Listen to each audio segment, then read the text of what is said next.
Good morning, everyone. So, in today's lecture of recombinant DNA technology, we'll study about your polymerase chain reaction. ठीक है, आज के lecture में हम क्या पढ़ेंगे? आपका पॉलीमरेज चेन रिएक्शन। ठीक है, देखिए, जब भी हम पॉलीमरेज चेन रिएक्शन की बात करते हैं, सो इसको हम किसके लिए यूज करते हैं? For amplification of DNA. किसके लिए हम यूज करते हैं? Amplification of DNA. तो जैसे आपके पास एक स्पेसिफिक डीएनए है और उसकी मुझे क्या बनानी है? कॉपीज बनानी है। उसकी मैंने क्या बनानी है? कॉपीज। ठीक है, तो उसके लिए हम कौन सी रिएक्शन करते हैं? Polymerase chain reaction. ठीक है, तो थोड़ी बहुत ऑब्वियसली हमें बेसिक पहले पता होना चाहिए कि पीसीआर होता क्या है, और उसके बाद मेनली हम डिस्कस करेंगे इसके जो वेरिएंट्स हैं। हम इसके क्या डिस्कस करेंगे? जो डिफरेंट वेरिएंट्स हैं पीसीआर, वेरिएंट्स ऑफ पीसीआर। ठीक है, सो एज वी नो कि जो भी डीएनए होता है, ठीक है, तो ऑब्वियसली यू हैव एक स्टैंड आपका हम लिखते हैं 5' टू 3', और दूसरा हम क्या लिखते हैं आपका 3' टू 5'। ठीक है, तो हमें जब भी डीएनए को एम्पलीफाई करना होता है तो ऑब्वियसली इसमें आपको प्राइमर चाहिए होते हैं। ठीक है, क्योंकि इसमें प्राइमर्स लगते हैं, क्योंकि जो आपका डीएनए पॉलीमरेज है, ठीक है, जब भी हम डीएनए पॉलीमरेज की बात करते हैं तो उसकी दो रिक्वायरमेंट होती हैं। एक तो उसको क्या चाहिए? हाँ, एक उसको 3' OH ग्रुप चाहिए, और दूसरा उसको टेम्पलेट चाहिए।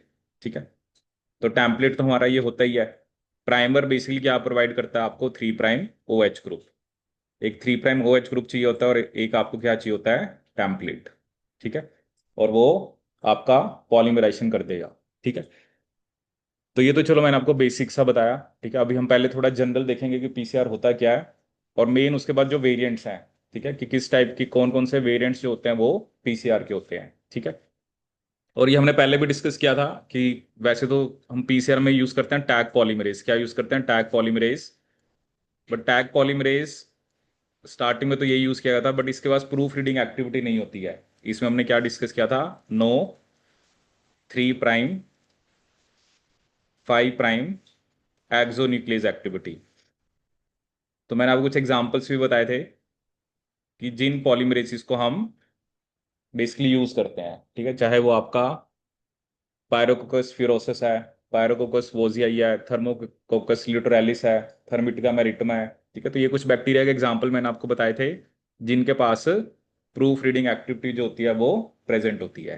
ठीक है, तो टैग पॉलीमरेज, पहले तो टैग पॉलीमरेज यूज करते थे, अभी भी करते हैं, ऐसा नहीं यूज नहीं करते हैं, बट इसके पास प्रूफ रीडिंग एक्टिविटी नहीं होती है। इसके पास प्रूफ रीडिंग एक्टिविटी नहीं होती है। प्रूफ रीडिंग का मतलब यही होता है कि अगर गलत लग गया तो ये एक्टिविटीज को सही कर सकती है। ऑब्वियसली जब डीएनए रेप्लिकेशन की हम बात करते हैं तो हम नहीं चाहते कि गलत न्यूक्लियोटाइड इनकॉर्पोरेट हो, बट समहाउ कई बारी क्योंकि रेप्लिकेशन बहुत फास्ट होती है तो जनरली गलत न्यूक्लियोटाइड मिस इनकॉर्पोरेट हो जाता है। जैसे मान लो यहाँ पर ए है, ठीक है, तो ए के सामने आना टी था बट गलती से सी आ गया।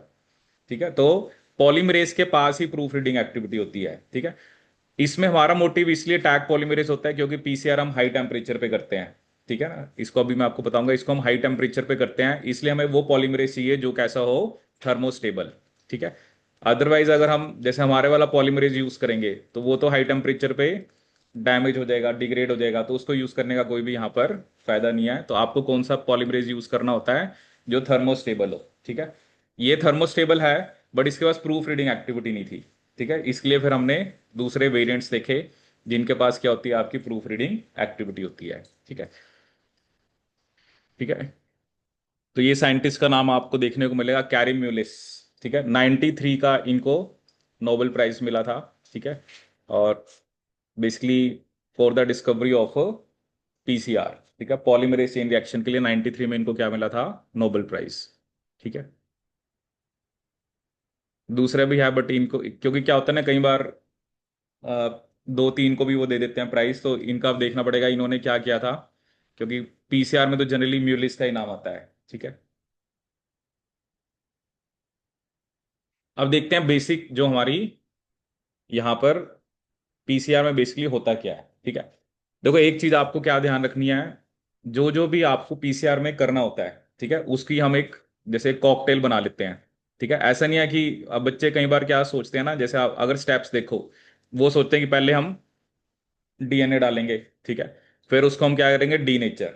जैसे यहाँ लिखा ना कि हम हीट उसको किस पे कर रहे हैं, 95 के ऊपर, ठीक है। आप देख सकते हो कि दोनों स्टैंड क्या हो गए, सेपरेट, दोनों सेपरेट हो गए आपके, ठीक है। अब उसने टेम्परेचर दिखाया 55 डिग्री सेल्सियस, जिसपे प्राइमर्स जो है वो टेम्पलेट डीएनए स्टैंड के साथ बाइंड करते हैं, ठीक है। क्योंकि आपको दो प्राइमर चाहिए होंगे, एक यहां पर दिखा रखा है प्राइमर 1, एक दिखा रखा है प्राइमर 2, ठीक है। क्योंकि प्राइमर स्पेसिफिकली उन्होंने आपको कुछ कुछ आपको सीक्वेंस शो कर रखा है, ठीक है। पहले आपको सीक्वेंस की नॉलेज होनी चाहिए, क्योंकि तभी आप प्राइमर्स को डिजाइन कर पाओगे, तभी आप प्राइमर को डिजाइन कर पाओगे, ठीक है। और उसके बाद आप देख रहे हो कि 72 डिग्री सेल्सियस हमने टैग पॉलीमरेज डाला, ठीक है। और उसने देखो आपका जो डीएनए था उसकी कितनी कॉपी बना दी, 2, ठीक है। फिर क्या होगा, उसकी कॉपी, जैसे अब ये एक है इससे दो, फिर इससे, जैसे फिर ये एक है इससे दो, तो इस तरह से आपका डीएनए जो है वो एम्पलीफाई होता जाएगा, ठीक है। मेन इस टेक्निक का ये मोटिव है कि हमें डीएनए की क्या बनानी है, कॉपीज बनानी है, ठीक है। बट ये तो अभी हमने एक बेसिक सी बात की है, ठीक है। क्योंकि जो वेरिएंट्स हैं उसको भी हम डिस्कस करेंगे कि डिफरेंट वेरिएंट्स के अंदर क्या होता है, बट ये अभी हमने सिर्फ क्या डिस्कस किया है, बेसिक, ठीक है।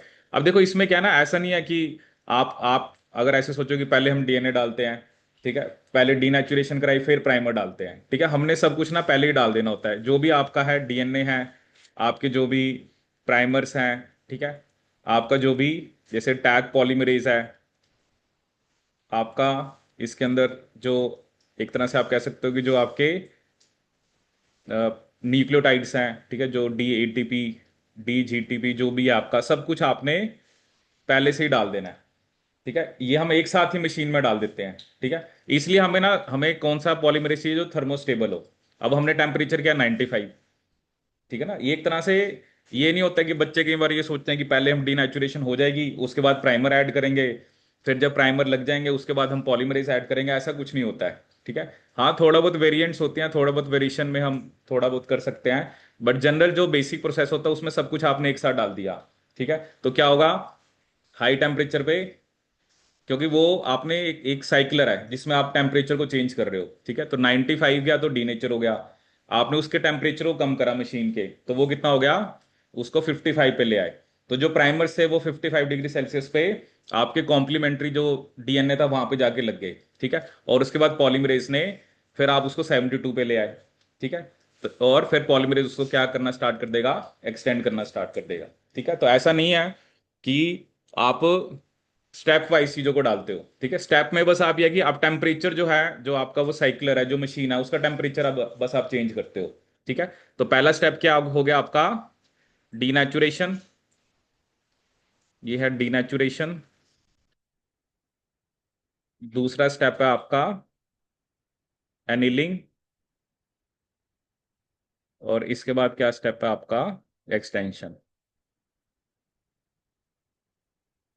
ठीक है। अब देखो यहां पर ये लिखा भी हुआ है,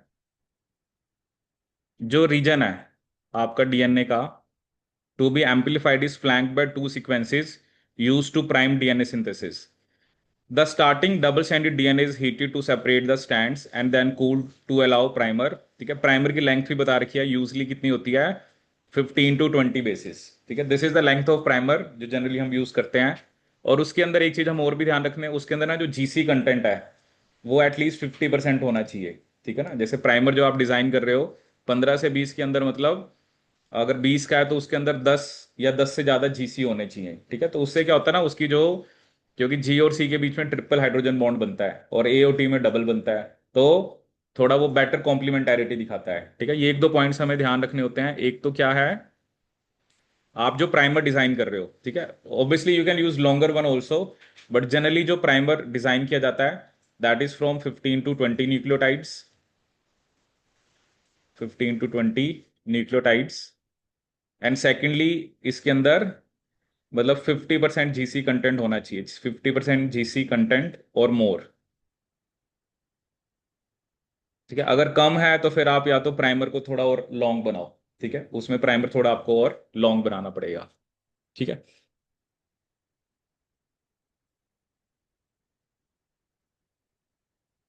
अब इसमें एक कंसेप्ट आता है, एग्जाम में जो क्वेश्चन पूछा जाता है वो आपसे पूछता है कि एक प्राइमर जिसे बोलते हैं फॉरवर्ड प्राइमर, और एक प्राइमर होता है जिसे बोलते हैं रिवर्स प्राइमर। एक क्या होता है, फॉरवर्ड प्राइमर, और एक जिसे हम क्या बोलते हैं, रिवर्स प्राइमर। क्योंकि आपने कहा ना कि हमने दो प्राइमर यूज कर रहे हैं, ठीक है। अब किसको हम फॉरवर्ड बोलेंगे, किसको रिवर्स बोलेंगे?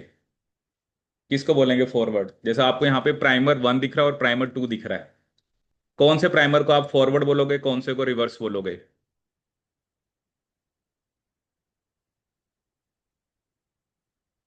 सुना है फॉरवर्ड रिवर्स प्राइमर क्या होता है?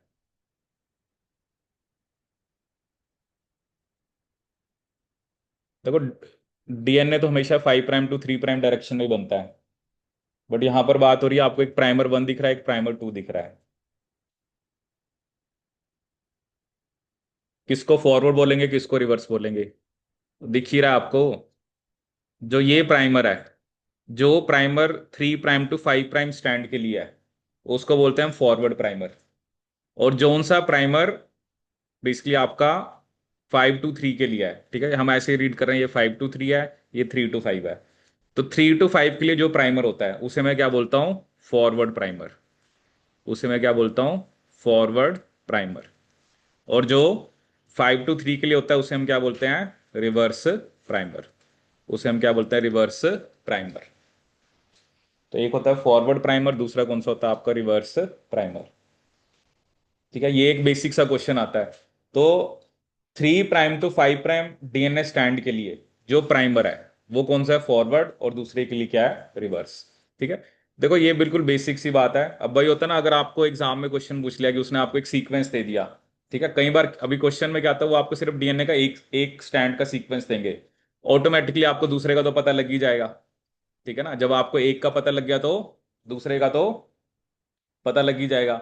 और वो फिर पूछते हैं कि बताओ इसके लिए हम कौन सा फॉरवर्ड प्राइमर ले, किसके इसके लिए कौन सा रिवर्स ले। जैसे उसने आपको ये स्टैंड दे दिया, ठीक है।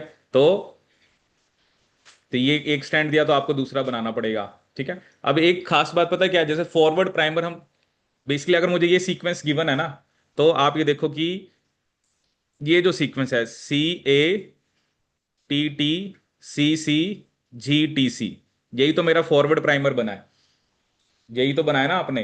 तो ये जो एक सीक्वेंस गिवन होता है, ठीक है, इसके अंदर जो, अगर 5 प्राइम टू 3 प्राइम वाला सीक्वेंस गिवन है, तो ये जो पार्ट है यही आपका फॉरवर्ड प्राइमर हो गया, क्योंकि फॉरवर्ड प्राइमर का सीक्वेंस आप देखो यही है।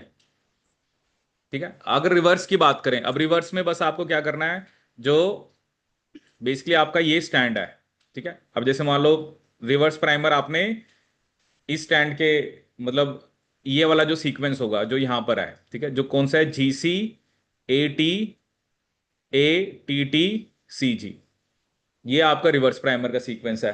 ठीक है। अब जैसे क्या होता है ना, इसका तो बना होता है, इसका तो आपने, अगर आपको एक डीएनए का सीक्वेंस दे रखा है 5 प्राइम टू 3 प्राइम, मतलब एक ही स्टैंड का सीक्वेंस उसने आपको दिया होगा, तो फॉरवर्ड प्राइमर तो मेरा यही है। रिवर्स बनाने के लिए आपने क्या करना है कि जो भी 5 प्राइम के 3 प्राइम के एंड पे होगा, ठीक है, आप उसके कॉम्प्लीमेंट्री बना लेना, या तो पूरा सीक्वेंस कॉम्प्लीमेंट्री बनाओ पहले।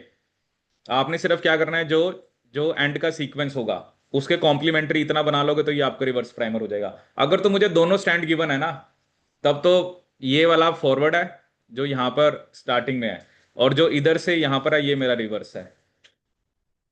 क्योंकि जो आपको ये सीक्वेंस है उसके कॉम्प्लीमेंट्री यही सीक्वेंस तो होगा ना, और यही मेरे को प्राइमर बनाना पड़ेगा।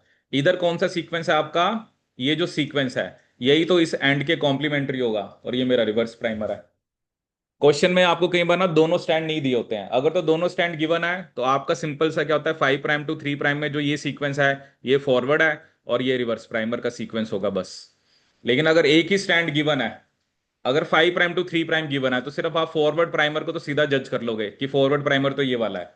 रिवर्स को जज करने के लिए आपको ये जो एंड में सीक्वेंस होगा इसके कॉम्प्लीमेंट्री बनाना पड़ेगा, and you will be able to get reverse primer. कि नहीं? आया नहीं आया समझ में?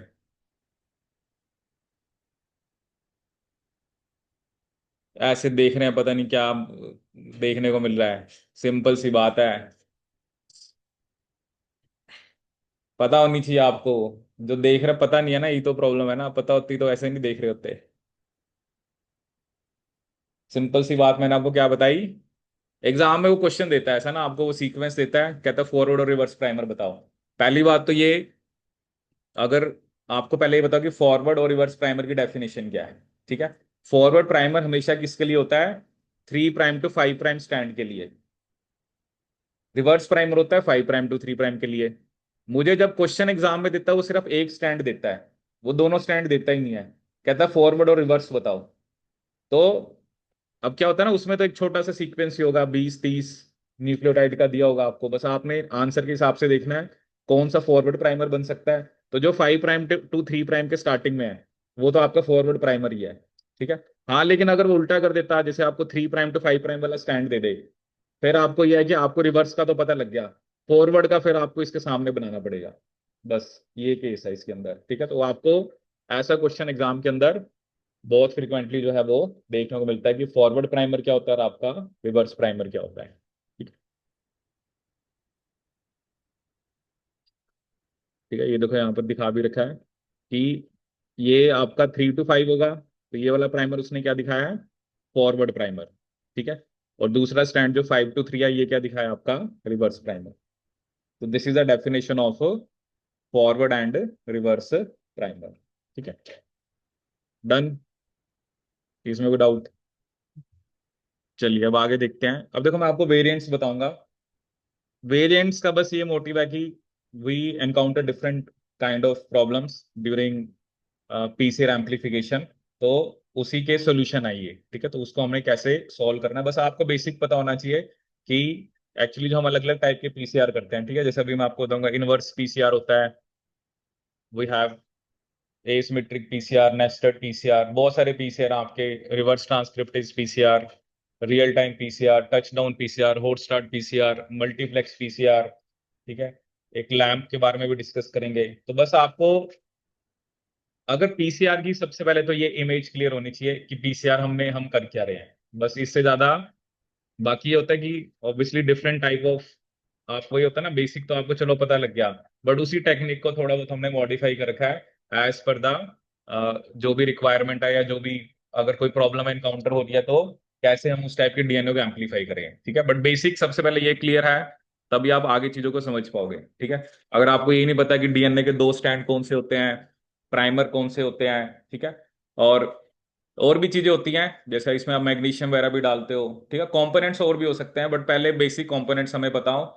हमें कितना प्राइमर की लेंथ चाहिए, उसके अंदर 50% जीसी कंटेंट होना चाहिए, ठीक है। और एक चीज हमें और भी ध्यान रखनी होती है, वो मैं आपको यहाँ पर इमेज में दिखाता हूँ। जैसे आप ये देखो, ये क्या कंसेप्ट है। देखो क्या ना, हम चाहते हैं कि प्राइमर जो है वो जहां पर हम चाहते हैं वहीं पे जाके लगे, ठीक है ना, क्योंकि इसलिए हमारा, हम जिस सीक्वेंस को टारगेट करते हैं वो एक ही बार होना चाहिए।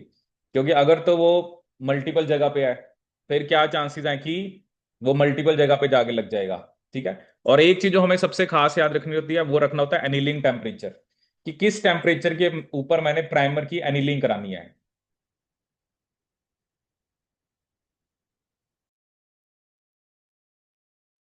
ठीक है, तो क्या डिस्कस कर रहे थे हम आपका कि आपने चलो जी प्राइमर तो बना लिया, ठीक है। तो अब देखो एक खास बात क्या है ना, हमें स्पेसिफिकली एक स्पेसिफिक डीएनए की एम्पलीफिकेशन करानी है, ठीक है। देखो अब एक चीज और मैं आपको बताता हूँ। जैसे अब हम तो ये इमेजिन कर रहे हैं कि हमारे पास एक सिर्फ एक एक स्पेसिफिक डीएनए है जिसको हमने एम्पलीफाई कराना है, ठीक है। बट कई बार ऐसा भी हो सकता है, जैसे आपके पास बहुत बड़ा एक डीएनए है, ठीक है, उसका साइज बहुत बड़ा है, बट उसमें से आपने सिर्फ एक स्पेसिफिक सा पोर्शन है जिसको आपने एम्पलीफाई कराना है, ठीक है, एक छोटा सा पोर्शन है। तो इसलिए जो मैं प्राइमर है वो उसी पोर्शन के लिए डिजाइन करता हूँ। ऐसा नहीं होता है कि हमेशा कि आप सोचो कि जो डीएनए है बस वो इतना सही है और उसी को एम्पलीफाई कराना है। You can you can have a very large sequence, आपके पास डीएनए का बहुत बड़ा सीक्वेंस है जिसमें may be thousands of base pair हैं, बट यू वांट कि छोटे सा एक पार्ट है, सिर्फ उसको एम्पलीफाई कराना है। उसका सीक्वेंस मुझे पता है, तो प्राइमर मैं डिजाइन करूंगा, प्राइमर लगेगा वहीं पे, और कहीं प्राइमर लगेगा ही नहीं, और वहीं पे लगेगा, उसी को वो एम्पलीफाई कर देगा, ठीक है। तो ये मत सोचना कि हमेशा आपके पास एक डीएनए का जैसे ये है, इतना सा सीक्वेंस है, बस इसी को एम्पलीफाई करना है, ठीक है ना। इसमें भी शो तो वैसे इन्होंने किया हुआ है कि देखो, आप इधर भी थोड़ा सा पोर्शन है, इधर भी पोर्शन है, आप स्पेसिफिकली किसको टारगेट कर रहे हो? इस पोर्शन और इस पोर्शन को, ठीक है। तो बहुत बड़े डीएनए में से अब आप एक स्पेसिफिक डीएनए को भी एम्पलीफाई कर सकते हो, ठीक है। तो ये भी आपको ध्यान रखना है। अब मैं किसकी बात करता, यहाँ पर हम क्योंकि सबसे इंपॉर्टेंट है आपका डीनेचुरेशन। तो देखो सीधी सी बात है, उसमें तो बस डबल से सिंगल स्टैंड करना है। प्राइमर का सही जगह पे लगना बहुत जरूरी है। अगर मेरा प्राइमर गलत जगह पे जाके लग गया तो फिर आपके पास जो आप जिस पर्टिकुलर डीएनए की कॉपीज चाहते थे आपको वो नहीं मिलेंगी। ठीक है। तो यहां पर एक टर्म यूज करते हैं स्ट्रिंजेंसी। ठीक है, स्ट्रिंजेंसी कंडीशंस का क्या मतलब होता है कि हम ऐसा क्या कंडीशंस रखें कि वो स्पेसिफिक प्राइमर बस वहीं पे लगे। ठीक है, जैसे हम बोलते हैं, एक बोलते हैं हाई स्ट्रिंजेंसी। हाई स्ट्रिंजेंसी में हम ये ध्यान रखते हैं कि बिल्कुल सही जगह पे लगे। लो स्ट्रिंजेंसी में ये हो सकता है कि कई बार चलो फुल कॉम्प्लीमेंट्री तो नहीं है, थोड़ा बहुत अगर नहीं भी मैच कर रहा है फिर भी वो जाके लग जाएगा। ठीक है ना, जैसे आपने कहा कि मेरे पास एक सीक्वेंस है आ, तो और प्राइमर है। अब प्राइमर मान लो 15 न्यूक्लियोटाइड्स का है। ठीक है, एक तो होना चाहिए कि 15 के 15 बिल्कुल ही क्या हो, कॉम्प्लीमेंट्री हो एज इट इज। कई बार ये हो सकता है कि 15 की जगह मान लो आप चाहते हो कि 12 तो कम से कम मैच करते हो, मान लो दो तीन नहीं भी मैच कर रहे, तो वो फिर दैट इज नॉट मतलब परफेक्ट कॉम्प्लीमेंटेरिटी। उसको आप क्या बोल सकते हो, लो स्ट्रिंजेंसी। ठीक है, दो वर्ड हम यहाँ पे यूज करेंगे, क्या, हाई स्ट्रिंजेंसी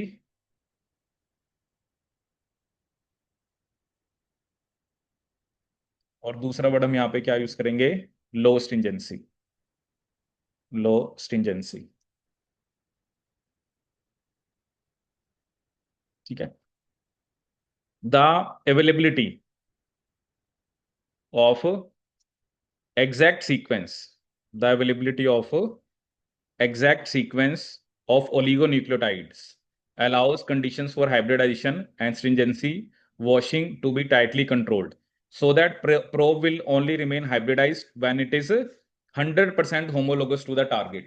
ठीक है, तो जनरली कंडीशन क्या होती है आपने इसमें, जो स्ट्रिंजेंसी की कंडीशन है वो मेनली हम किससे एडजस्ट कर रहे हैं, टेम्परेचर से और वॉश बफर से। ठीक है, और basically temperature of the wash buffer. ठीक है, और इसमें उसने आपको क्या बता रखा है, जैसे एक रूल बता रखा है जिसे बोलते हैं वॉलेस रूल, जिससे हम टीएम निकाल सकते हैं। टीएम मतलब जिस टेम्परेचर पे मान लो वो एक तरह से 50% जितना भी आपका डीएनए होता है वो डीनेचर हो जाता है। ठीक है, जैसे प्रोब तो लगा हुआ है, तो कौन सा ऐसा टेम्परेचर है जिसके ऊपर वो आपका जो प्राइमर है वो आपके कॉम्प्लीमेंट्री स्टैंड से अलग हो जाए। ठीक है ना, वैसे तो हमें अटैच करना है, वो भी मैं आपको बता रहा हूँ बेसिकली क्या होता है। तो हाई जो स्ट्रिंजेंसी होती है उसमें टेम्परेचर आपको हाई रखना होता है, उसमें टेम्परेचर आपको क्या रखना होता है, हाई। अगर हम हाई स्ट्रिंजेंसी की बात करें तो हाई स्ट्रिंजेंसी में हमें टेम्परेचर क्या रखना है, हाई, और सॉल्ट क्या रखना है, लो। जब भी आप इसकी बात कर रहे हो हाई स्ट्रिंजेंसी कंडीशंस की, हाई स्ट्रिंजेंसी कंडीशंस में हमने टेम्परेचर क्या रखना है, हाई, और सॉल्ट क्या रखना है आपका, लो। ठीक है, high temperature in the sense कि देखो कई बार अगर आप टेम्परेचर कम रखते हो तो क्या प्रॉब्लम हो सकती है ना कि वो गलत जगह जाके लग जाएगा। टेम्परेचर हाई होगा तो अगर वो गलत जगह जाके लगेगा तो वो टिक नहीं पाएगा वहां पे। ठीक है ना, जैसे आपने कहा कि मेरे पास ये एक डीएनए है। ठीक है, अब जो प्राइमर है, अब मान लो प्राइमर वैसे तो हमें यहाँ के लिए चाहिए था, बट वो प्राइमर मान लो दो तीन जगह और भी लग सकता है। ठीक है, अगर तो मैं टेम्परेचर कम रखूंगा ना फिर वो दो तीन जगह भी लग सकता है। ठीक है, या परफेक्ट कॉम्प्लीमेंटेरिटी जहां पे नहीं है वहां भी लग जाएगा। लेकिन अगर मैं हाई टेम्परेचर रख रहा हूं तो वही टिकेगा जो परफेक्ट कॉम्प्लीमेंटेरिटी है। जो परफेक्ट कॉम्प्लीमेंटेरिटी नहीं दिखा रहा, जैसे होता है ना, आपने कहा कि 15 मैच होने चाहिए, मान लो यहाँ पर 10 मैच हो रहे हैं, 8 मैच हो रहे हैं। अगर टेम्परेचर कम रखोगे तो वो 10 8 वाले भी जाके लग जाएंगे, जहां पर 10 है तो 15 ही है, तो साइज 15 ही, बट 10 और 8 ही मैच कर रहे हैं सामने वाले के साथ। लेकिन हम वो नहीं चाहते हैं, हमें तो वही चाहिए जो पूरे का पूरा मैच हो, इसलिए हम टेम्परेचर हाई रखते हैं। ठीक है, हाँ अगर आपको लगता है कि अगर आप चाहते हो कि इधर उधर भी लग जाए, ठीक है, तो उसके लिए आप फिर लो टेम्परेचर और हाई सॉल्ट कंसंट्रेशन आप यूज कर सकते हो। ठीक है, अब देखो टीएम क्या है, टीएम वो टेम्परेचर है जिसके ऊपर वो, जैसे मान लो आपने कह दिया कि ये है और ये आपका क्या लगा हुआ है, प्राइमर लगा हुआ है। टीएम एक्चुअली वो टेम्परेचर होगा जिस पे ये अलग हो जाएगा। ठीक है, जैसे जिस पे ये अलग हो जाएगा। ठीक है, लेकिन हम जब हमें जब एनिलिंग करानी है तो देखो यहाँ पे एक लाइन लिखी हुई है, ये तो जनरली चलो हाइब्रिडाइजेशन के कॉन्टेक्स्ट में लिखा हुआ है। तो जो भी टीएम होता है, टीएम से 5 डिग्री कम टेम्परेचर के ऊपर हम हाइब्रिडाइजेशन कराते हैं। ठीक है, हमने जो टीएम है उसे -5 डिग्री पे। अगर मान लो मेल्टिंग टेम्परेचर, तो वो है, मेल्टिंग टेम्परेचर एक तरह से ये इंडिकेट करता है कि जिस टेम्परेचर के ऊपर आपका 50% ऑफ, जैसे मान लो आपके पास फॉर एग्जांपल 10 डीएनए और प्राइमर के पेयर हैं, ठीक है, 10 हैं, 10 में से 5 हट जाएंगे। टीएम वो टेम्परेचर होता है मेल्टिंग टेम्परेचर, या जिसमें हम बोलते हैं 50% डीएनए आपका डीनेचर हो जाता है। अब टीएम पे तो ये अलग हो जाएगा। तो टीएम से 5 डिग्री हम कम रखते हैं ताकि वो अलग ना हो, क्योंकि हमने तो अलग कराना नहीं ना। अब हमने तो पीसीआर चलाना है। पीसीआर चलाने के लिए प्राइमर जो है वो आपके डीएनए स्टैंड के साथ लगा होना चाहिए। तो अगर वो लगा रहने के लिए जो टेम्परेचर है वो आपने 5 डिग्री सेल्सियस क्या लेना है, टीएम से कम लेना है। और एक चीज और भी बता रहा है, अगर for every mismatch base pair, जैसे आपने कहा कि 15 में से मान लो 14 ही मैच करें, तब 5 डिग्री और कम कर दो, क्योंकि अब उसमें मिसमैच है ना। अगर आपको 13 आ कहता 5 डिग्री और कम कर दो। तो अगर मिसमैच भी आप चाहते हो कि लगाना चाहते हो कि मिसमैच भी जाके लग जाए, तो टेम्परेचर और आपको कम करना पड़ेगा। लिखा ना, mismatched for every mismatched base pair a further 5 degree celsius reduction is necessary to maintain hybrid stability। देखो यहाँ पर सीधी सी बस ये बात हो रही है कि स्ट्रिंजेंसी का मतलब क्या है। हम ये चाहते हैं कि हमारा प्राइमर जो है वो वहीं पे जाके लगे जहां पे हम चाहते हैं। ठीक है, उसके लिए आपको टेम्परेचर ज्यादा रखना पड़ेगा, सॉल्ट कम रखना पड़ेगा। अगर आप टेम्परेचर कम रखते हो, सॉल्ट हाई रखते हो, तो उस केस में आपका जो प्राइमर है वो इधर उधर भी लग सकता है। ठीक है, अब कई बार क्या होता है ना, कई बार जैसे आपने एक प्राइमर डिजाइन कर रखा है, ठीक है, और जो जो सामने वाला सीक्वेंस है मान लो उसके साथ दो मैच नहीं कर रहे, आपने कहा चलो कोई नहीं इसको भी यूज कर लेते हैं, फिर आपको जो एनीलिंग टेम्परेचर है फिर वो कम रखना पड़ेगा। ठीक है ना, मान लो 15 में से 13 ही मैच कर रहे हैं। ठीक है, मान लो अगर 15 के 15 मैच कर रहे हैं, एनीलिंग टेम्परेचर फॉर एग्जांपल 55 है एनीलिंग वाला, तो मेल्टिंग कितना होगा 60। अगर आप कहते हैं दो दो मैच नहीं कर रहे हैं, ठीक है, फिर भी आप चाहते हो कि वो वहां पे लगे, तो फिर आपको टेम्परेचर 10 डिग्री और कम करना पड़ेगा। मतलब वही एनीलिंग टेम्परेचर फिर आपका 55 से 45 पे आ जाएगा। मतलब ये चलो जो भी एक जनरलाइजेशन बता रखी है। ठीक है, क्योंकि 55 पे तो एग्जैक्ट कॉम्प्लीमेंटारिटी वाला ही टिकेगा। अगर उसमें सामने वाले सीक्वेंस से, क्योंकि प्राइमर में दो मैच नहीं कर रहे हैं या एक मैच नहीं कर रहा है, फिर आपको एनिलिंग टेम्परेचर कम रखना पड़ता है। आया नहीं आया समझ में ये? देखो, एक तो हमने बेसिक डिस्कस किया पीसीआर होता क्या है, ठीक है। उसमें एक हमने बात की कि हमारा प्राइमर की जनरली लेंथ कितनी होनी चाहिए, ठीक है, वो एक हमने स्टैंडर्ड लेंथ बता दी कि 15 से 20 न्यूक्लियोटाइड होनी चाहिए। फिर एक मैंने पॉइंट आपको ये बताया कि जो GC content, high GC content होना चाहिए, क्योंकि फिर उसकी जो पेयरिंग है वो ज्यादा बेटर होती है। और अभी हम इस चीज की बात कर रहे हैं, आपने क्या किया कि प्राइमर लगाना है। अब प्राइमर आपने लगा तो दिया, ठीक है। अब कई बार ये हो सकता है ना कि वैसे तो हमें प्राइमर हमने ऐसे डिजाइन कर रखा है कि वो वहीं पे जाके लगे जहां पर हम चाहते हैं, इसलिए हमने लेंथ बड़ी रखी है। क्योंकि छोटा रखोगे ना लेंथ, तो वो तो मिलने के चांसेस बहुत ज्यादा है। आपने 4 बेस पेयर का प्राइमर बना लिया, वो तो पता नहीं कहाँ कहाँ पे जाके लग जाएगा।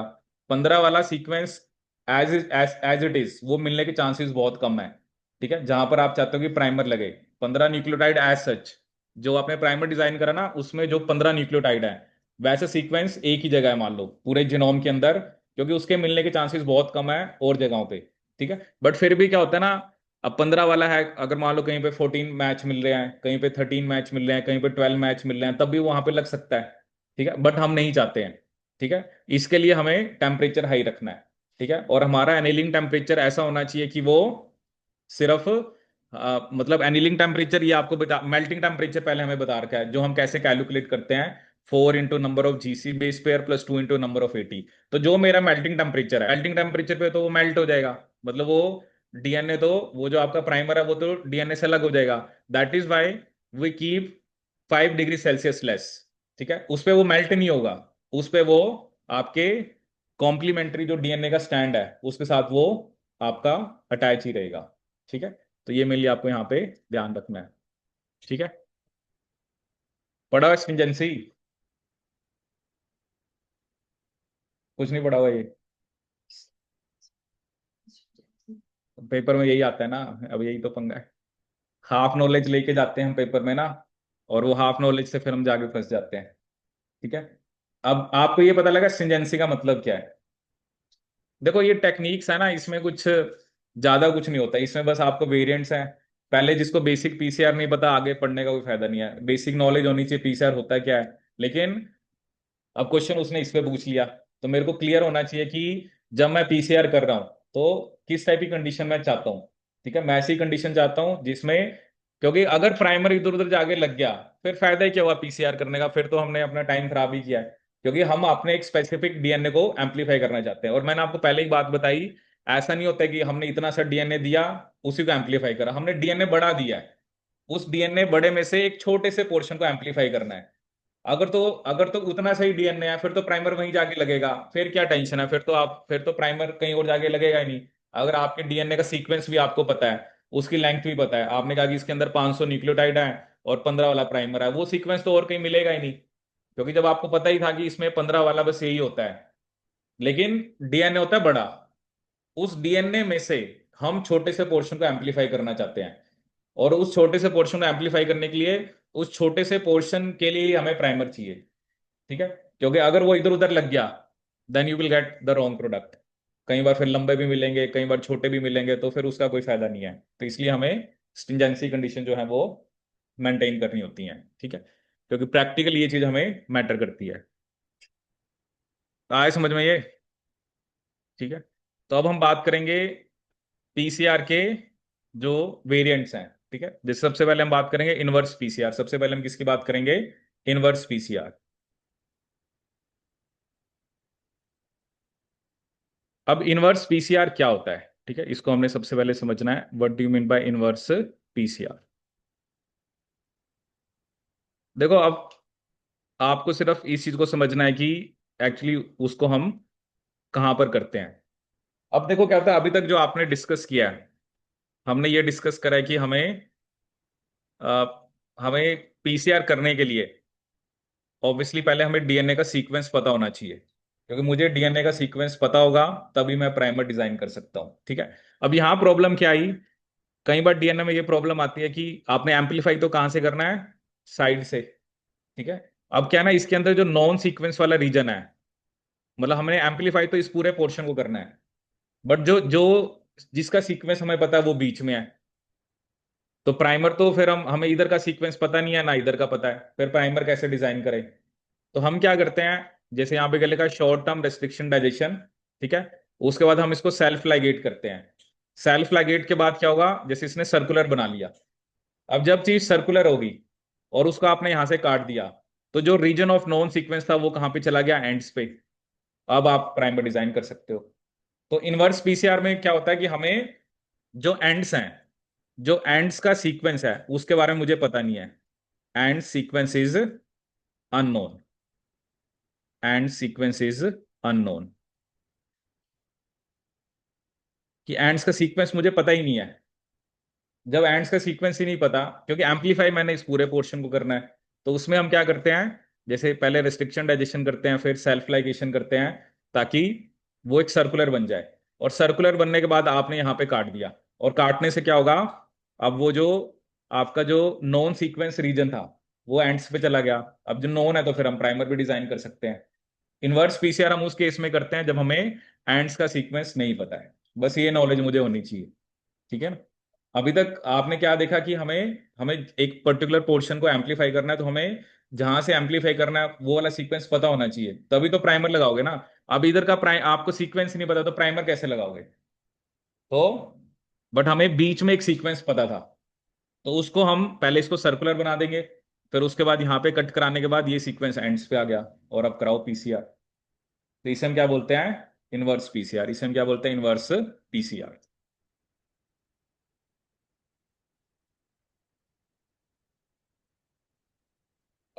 आया समझ में ये? अब मैं आपको इसकी एक इनवर्स पीसीआर की एक एक स्पेसिफिक जो यूज हम इसको करते हैं वो मैं आपको बताता हूँ। इसको हम बेसिकली यूज करते हैं for in vitro mutagenesis. In vitro mutagenesis.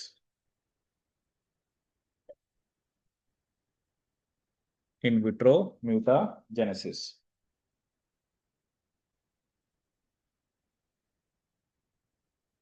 इसको हम कहां पर यूज करते हैं? In vitro mutagenesis.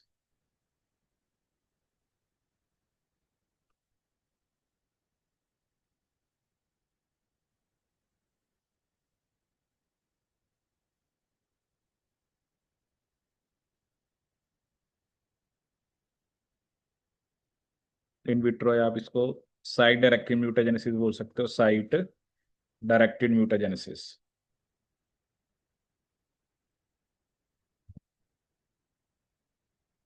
डन। अब देखो होता क्या है इसमें। जैसे आपको ना यहाँ पर एक क्या शो कर रखा है, जैसे यहाँ पर भी आपको एक सर्कुलर मॉलिक्यूल शो कर रखा है कि long PCR with oligonucleotides and coding desired mutation of one primer. देखो इसमें हम क्या करते हैं, जैसे ऑब्वियसली ये आपका एक डीएनए है और ये प्राइमर है।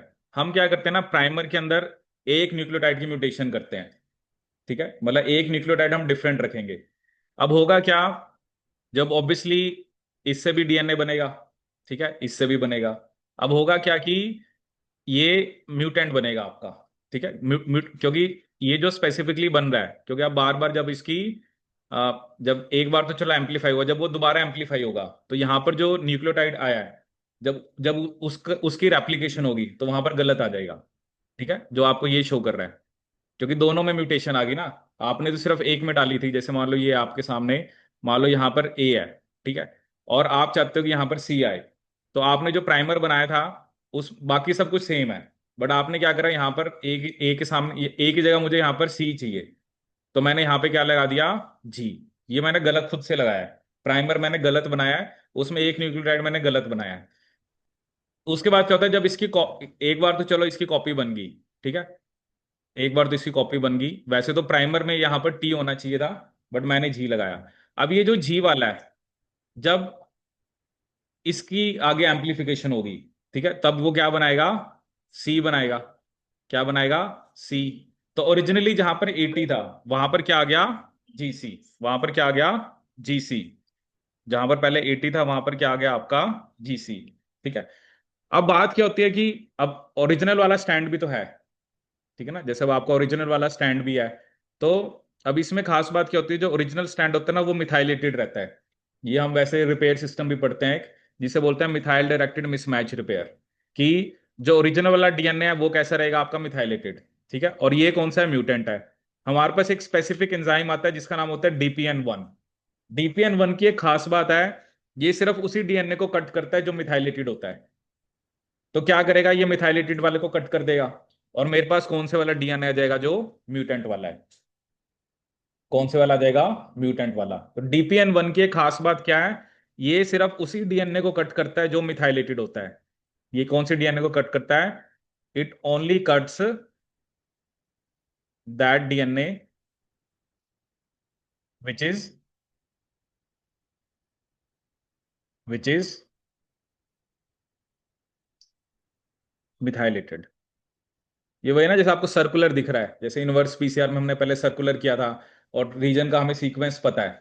तो उसके बाद क्या होगा ना, उसके बाद तो ऑब्वियसली आप उसको मतलब कट कराने के बाद इसको साइड में ले आओगे एंड्स के ऊपर, और फिर आपने एक तरह से एक म्यूटेशन इंट्रोड्यूस कर दी डीएनए के अंदर। ठीक है, डीपीएन 1 स्पेसिफिकली किस कट करता है, मिथाइलेटेड डीएनए को। ये बहुत खास बात है। आपके पास दो आ गए ना, ये म्यूटेंट वाला है। जो नया बनता है ना वो मिथाइलेटेड नहीं होता, जो पुराना होता है जिसको आप एज ए टेम्पलेट यूज कर रहे हो। ठीक है, या जनरली जैसे आप बैक्टीरिया के अंदर अगर किसी डीएनए को जनरली हम जब एम्पलीफाई कराते हैं, तो जो आपका, जैसे देखो ना, ये पहले से मिथाइलेटेड है क्योंकि ये ओरिजिनल है। ओरिजिनल वाला ये एम जो लिखा है ना, एम का मतलब वो मिथाइलेटेड है। और जो नया बनेगा वो मिथाइलेटेड आपका नहीं होगा, नए वाला मिथाइलेटेड नहीं होगा, पुराने वाला मिथाइलेटेड है।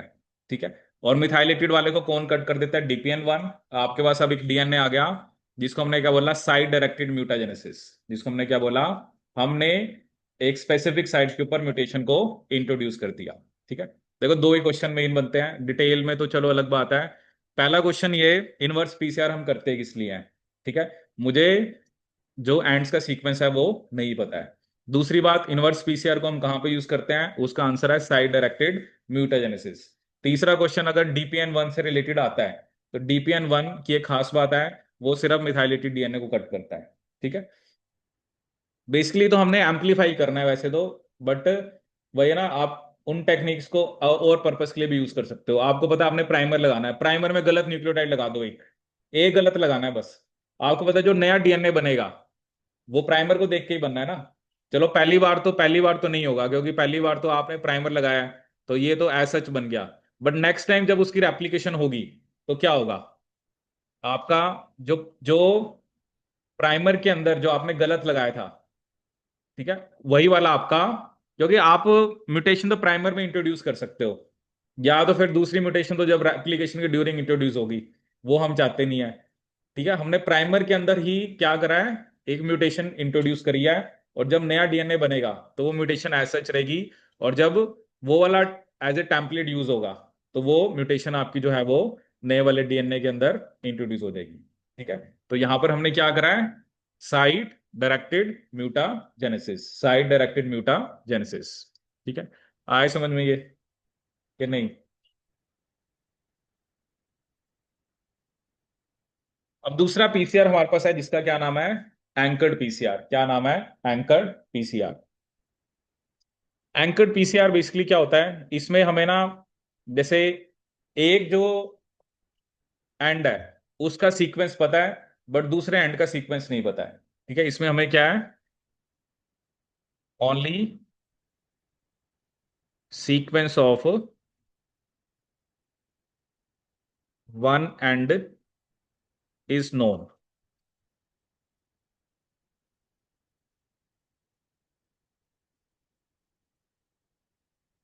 अब जिस एंड का मुझे सीक्वेंस पता है, उसके लिए तो प्राइमर मैं बना सकता हूं, बट दूसरे के लिए प्राइमर फिर मैं कैसे बनाऊं? ठीक है, देखो आप उनको, एक कहानी है, आपको बेसिक पीसीआर पता है, बस उसी के कुछ वेरिएंट्स हैं। ठीक है ना, तो बस आपको वो ध्यान रखना है कि किस किस टाइप के वेरिएंट्स को हम कहाँ पर यूज कर सकते हैं, और उसका क्या बेसिकली, मतलब उसका क्या पर्पस है। अब होता क्या है, आपको इसका तो पता है, तो आपने क्या करा, अब जैसे इसकी एम्पलीफिकेशन करा ली। अब ये जो डीएनए बनेगा, ये कौन सा वाला डीएनए पता है, जिसके एंड का सीक्वेंस हमें नहीं पता है।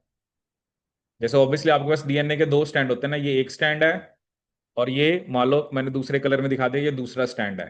ठीक है, अब ये जो है, ये जो बेसिकली डीएनए हम दिखा रहे हैं, मान लो इसके लिए मुझे प्राइमर पता है। अब ये जो प्राइमर एम्पलीफाई करके यही स्टैंड तो बनना है, कि और कोई बनना है? यही बनना है, कॉम्प्लीमेंट्री वाला ही बनना है ना, ये तो चलो हमने बना लिया। ठीक है, तो ये, बट इसका हमें एंड का सीक्वेंस पता नहीं है। ये जो मैंने बनाया ना, मैंने ये जो स्पेसिफिक डीएनए बनाया, इसको मैंने ऐसे एम्पलीफाई करा लिया, इसको हमने ऐसे ऐसे एम्पलीफाई कराया। ठीक है, अब इसके एंड का सीक्वेंस मुझे पता नहीं है। हमने क्या करा, इसमें ना जी जी जी ऐड कर दिए। जैसे हमारे पास एंजाइम होते हैं जिससे हमने बहुत सारे जी ऐड कर दिए। अब अगर इसी के अंदर मैं जी जी जी ऐड कर दूंगा, तो मुझे एंड का सीक्वेंस पता लग गया इसका भी। पहले तो पता ही नहीं था ना, बट जब मैंने इसका डीएनए इसकी इस प्राइमर के थ्रू इसको बनवाया, तो उसमें मैंने जी जी ऐड कर दिए। अब मैं क्या करूंगा, अब मुझे पता है कि जी जी जी है, अब मैं अपना ऐसा प्राइमर बनाऊंगा जिसमें सी सी सी लगा दूंगा। ठीक है, और वो क्या करेगा, फिर उसको बनाने लग जाएगा। ठीक है, एक एंड का सीक्वेंस मुझे पता नहीं था, तो मैंने क्या करा, उसमें जी जी जी कुछ भी लगा सकते हैं, यहां पे जी जी लगा, आप ए लगा दो, आप सी सी लगा दो, फिर प्राइमर आपको उस हिसाब से लेना पड़ेगा। अगर मैंने एंड पे जी जी जी लगाया है, तो मेरे प्राइमर में सी सी सी होने चाहिए। यहां पर मैं ए लगा देता तो मेरे प्राइमर में टी टी टी होने चाहिए थे। तो एंकर्ड पीसीआर का मोटिव यह है, जब हमें एक सीक्वेंस को तो पता होता है, तो हमें एक स्पेसिफिक सीक्वेंस जो है वो ऐड करना पड़ता है। ठीक है, एंड्स के ऊपर, और वो जब सीक्वेंस हम ऐड करेंगे तभी आपका बेसिकली फिर प्राइमर में आपने उसी हिसाब से डिजाइन करना है और डीएनए को एम्पलीफाई करा लेना है। ठीक है, देखो इसका प्राइमर तो हमें पता ही ये था, और इसके प्राइमर में हमने सीसीसी लगा दिए। इसे बोलते हैं एंकर्ड पीसीआर। पहले वाले में हमें दोनों एंड्स का सीक्वेंस नहीं पता था, इसमें हमें सिर्फ एक एंड का सीक्वेंस नहीं पता है। ठीक है, डन क्या नहीं? दे ले थोड़े एक्सप्रेशन। ठीक है, बट ठीक है। ठीक है, चलो। सुनो ये दोनों पीसीआर के नहीं, दोनों नहीं सुने हुए? पिछले वाला सुना हुआ है, ये नहीं सुना हुआ।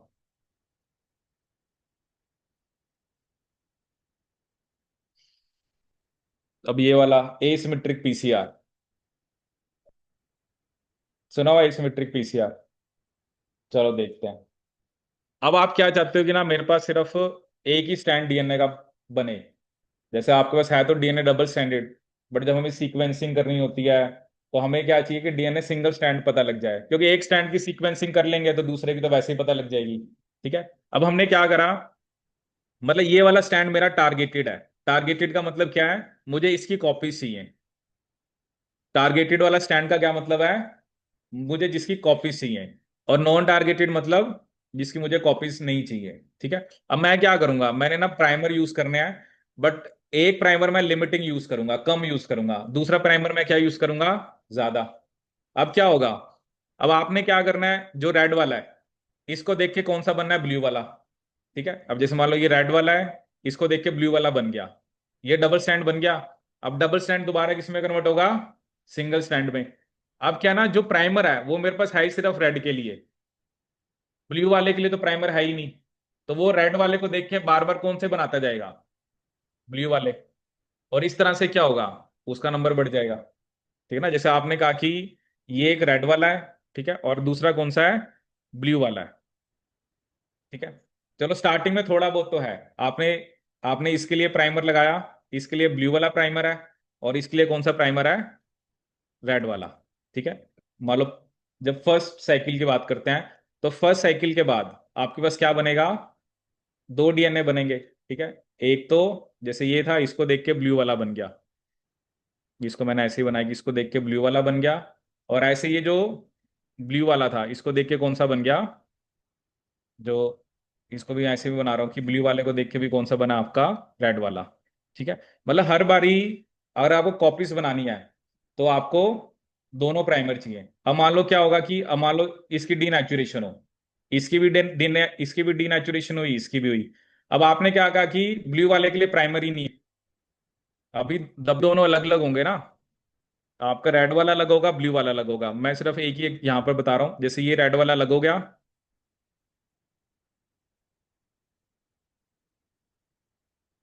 और मान लो ये इधर भी रेड वाला अलग हो गया। ठीक है। और आपके ब्लू वाले भी अलग हो गए। ठीक है। अब मैंने क्या दिया, जो प्राइमर है रेड वाले के लिए प्राइमरी, इसके लिए ब्लू वाले के लिए प्राइमरी नहीं है, तो ये तो खत्म हो गया। अब प्राइमरी नहीं लगेगा तो इसकी कॉपीज कैसे बनेंगी। अब ये रेड वाला है, रेड वाले के कोरस्पॉन्डिंग हम कौन सा प्राइमर लगाएंगे, ब्लू वाला, तो उसकी कॉपी बन गई। ठीक है। तो एक तरह से क्या हो रहा है कि फिर वो सिंगल स्टैंड आपको मिलते जाएंगे। ठीक है ना। अब जैसे ये ब्लू ब्लू वाला सिंगल स्टैंड मिल गया, क्योंकि इसके इसके साथ तो प्राइमर ने लगना ही नहीं है, तो आपके पास दो सिंगल स्टैंड वाले मिल गए। मिल गए ना ये दोनों, क्योंकि इनके साथ प्राइमर लगेगा ही नहीं, प्राइमर है ही नहीं। यही तो मैं चाहता हूँ, रेड वाला ब्लू वाले को बनाता जाएगा। रेड वाला हमें एज ए टेम्पलेट चाहिए, ब्लू वाले को बनाने के लिए चाहिए ना आपको, रेड वाला तो एज ए टेम्पलेट चाहिए। लेकिन क्या होगा, ब्लू वाले बनते जाएंगे बट उसके लिए प्राइमर है नहीं। जब उसके लिए प्राइमर है नहीं तो क्या होगा, तो बस वो सिंगल स्टैंड ही रह जाएगा, और यही मुझे चाहिए। तो एसिमेट्रिक पीसीआर हम किस लिए करते हैं, अगर मुझे डीएनए की सिंगल स्टैंड चाहिए। अगर मुझे डबल स्टैंड से सिर्फ उसका एक स्टैंड चाहिए, टारगेटेड स्टैंड। बट बात क्या है कि प्राइमर आपको नॉन टारगेटेड के लिए लेना है, क्योंकि नॉन टारगेटेड वाला ही आपका टारगेटेड बनाएगा। ठीक है ना। रेड वाले को देख के ही ब्लू वाला बनेगा, और मुझे ब्लू वाला चाहिए। तो ये बस इसका मोटिव है। तो एसिमेट्रिक पीसीआर हम किस लिए करते हैं, अगर आपको सिंगल स्टैंड कॉपी चाहिए डीएनए की। अगर आपको क्या चाहिए, single stand copies of DNA. अगर मुझे क्या चाहिए, single stand copies of DNA, तो I will go for asymmetric PCR.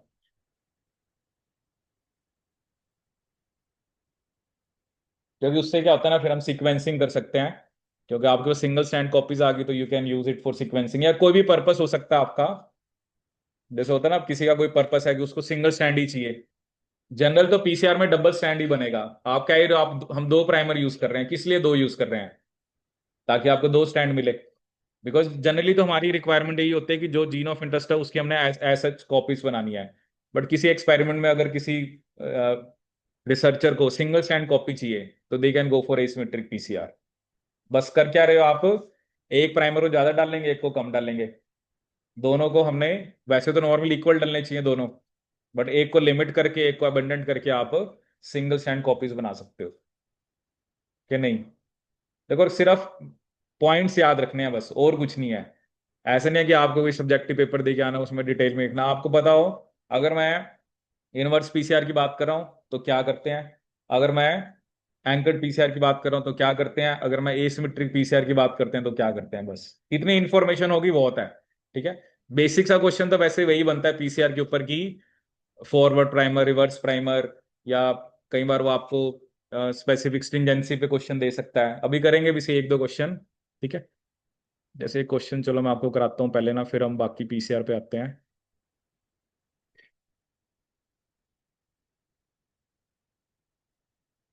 जैसे ये क्वेश्चन आप ट्राई करके बताओ।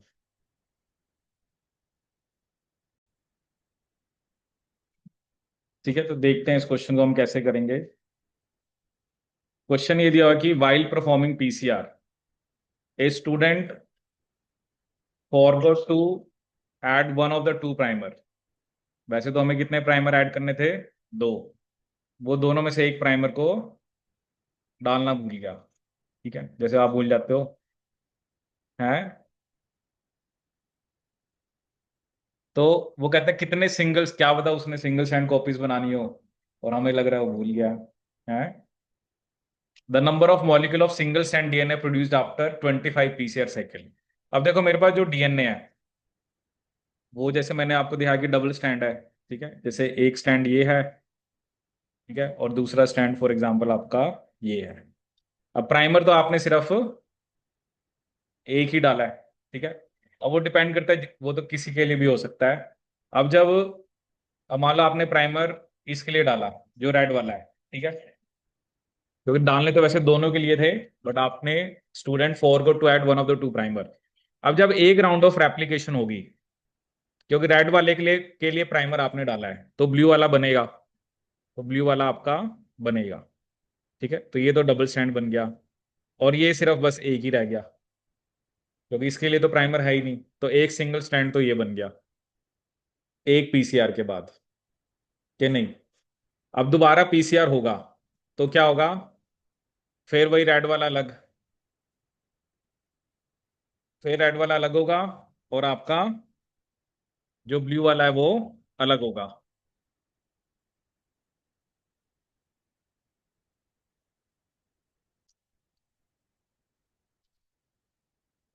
फिर क्या होगा आपका, ये रेड वाला अलग हो गया, और ये ब्लू वाला फिर अलग हो गया।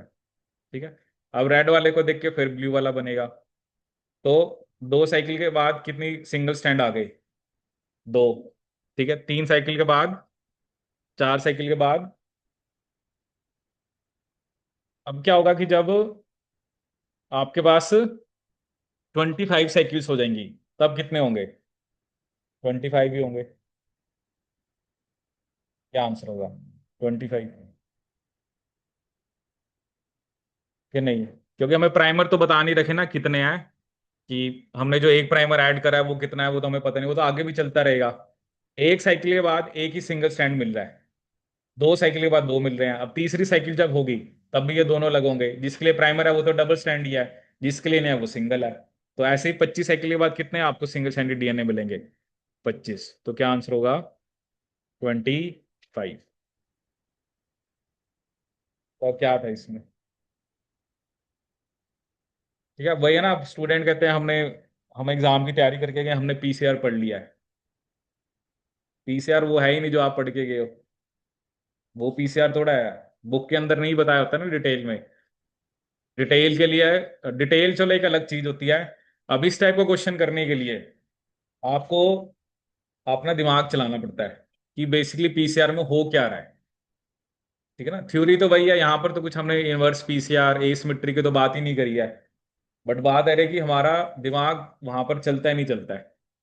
ठीक है ना, वो इसलिए नहीं चलता क्योंकि पहले चलाते नहीं है। इसलिए, इसलिए हमें होता कुछ नहीं है, एक लेक्चर का पीसीआर है कुछ नहीं है। बट पीसीआर हम कहाँ तक पढ़ के जा रहे हैं और कितना उसको समझ के जा रहे हैं वो मैटर करता है। ठीक है, तो ये आपको इसके अंदर ध्यान रखना है। ठीक है। आया समझ में क्वेश्चन?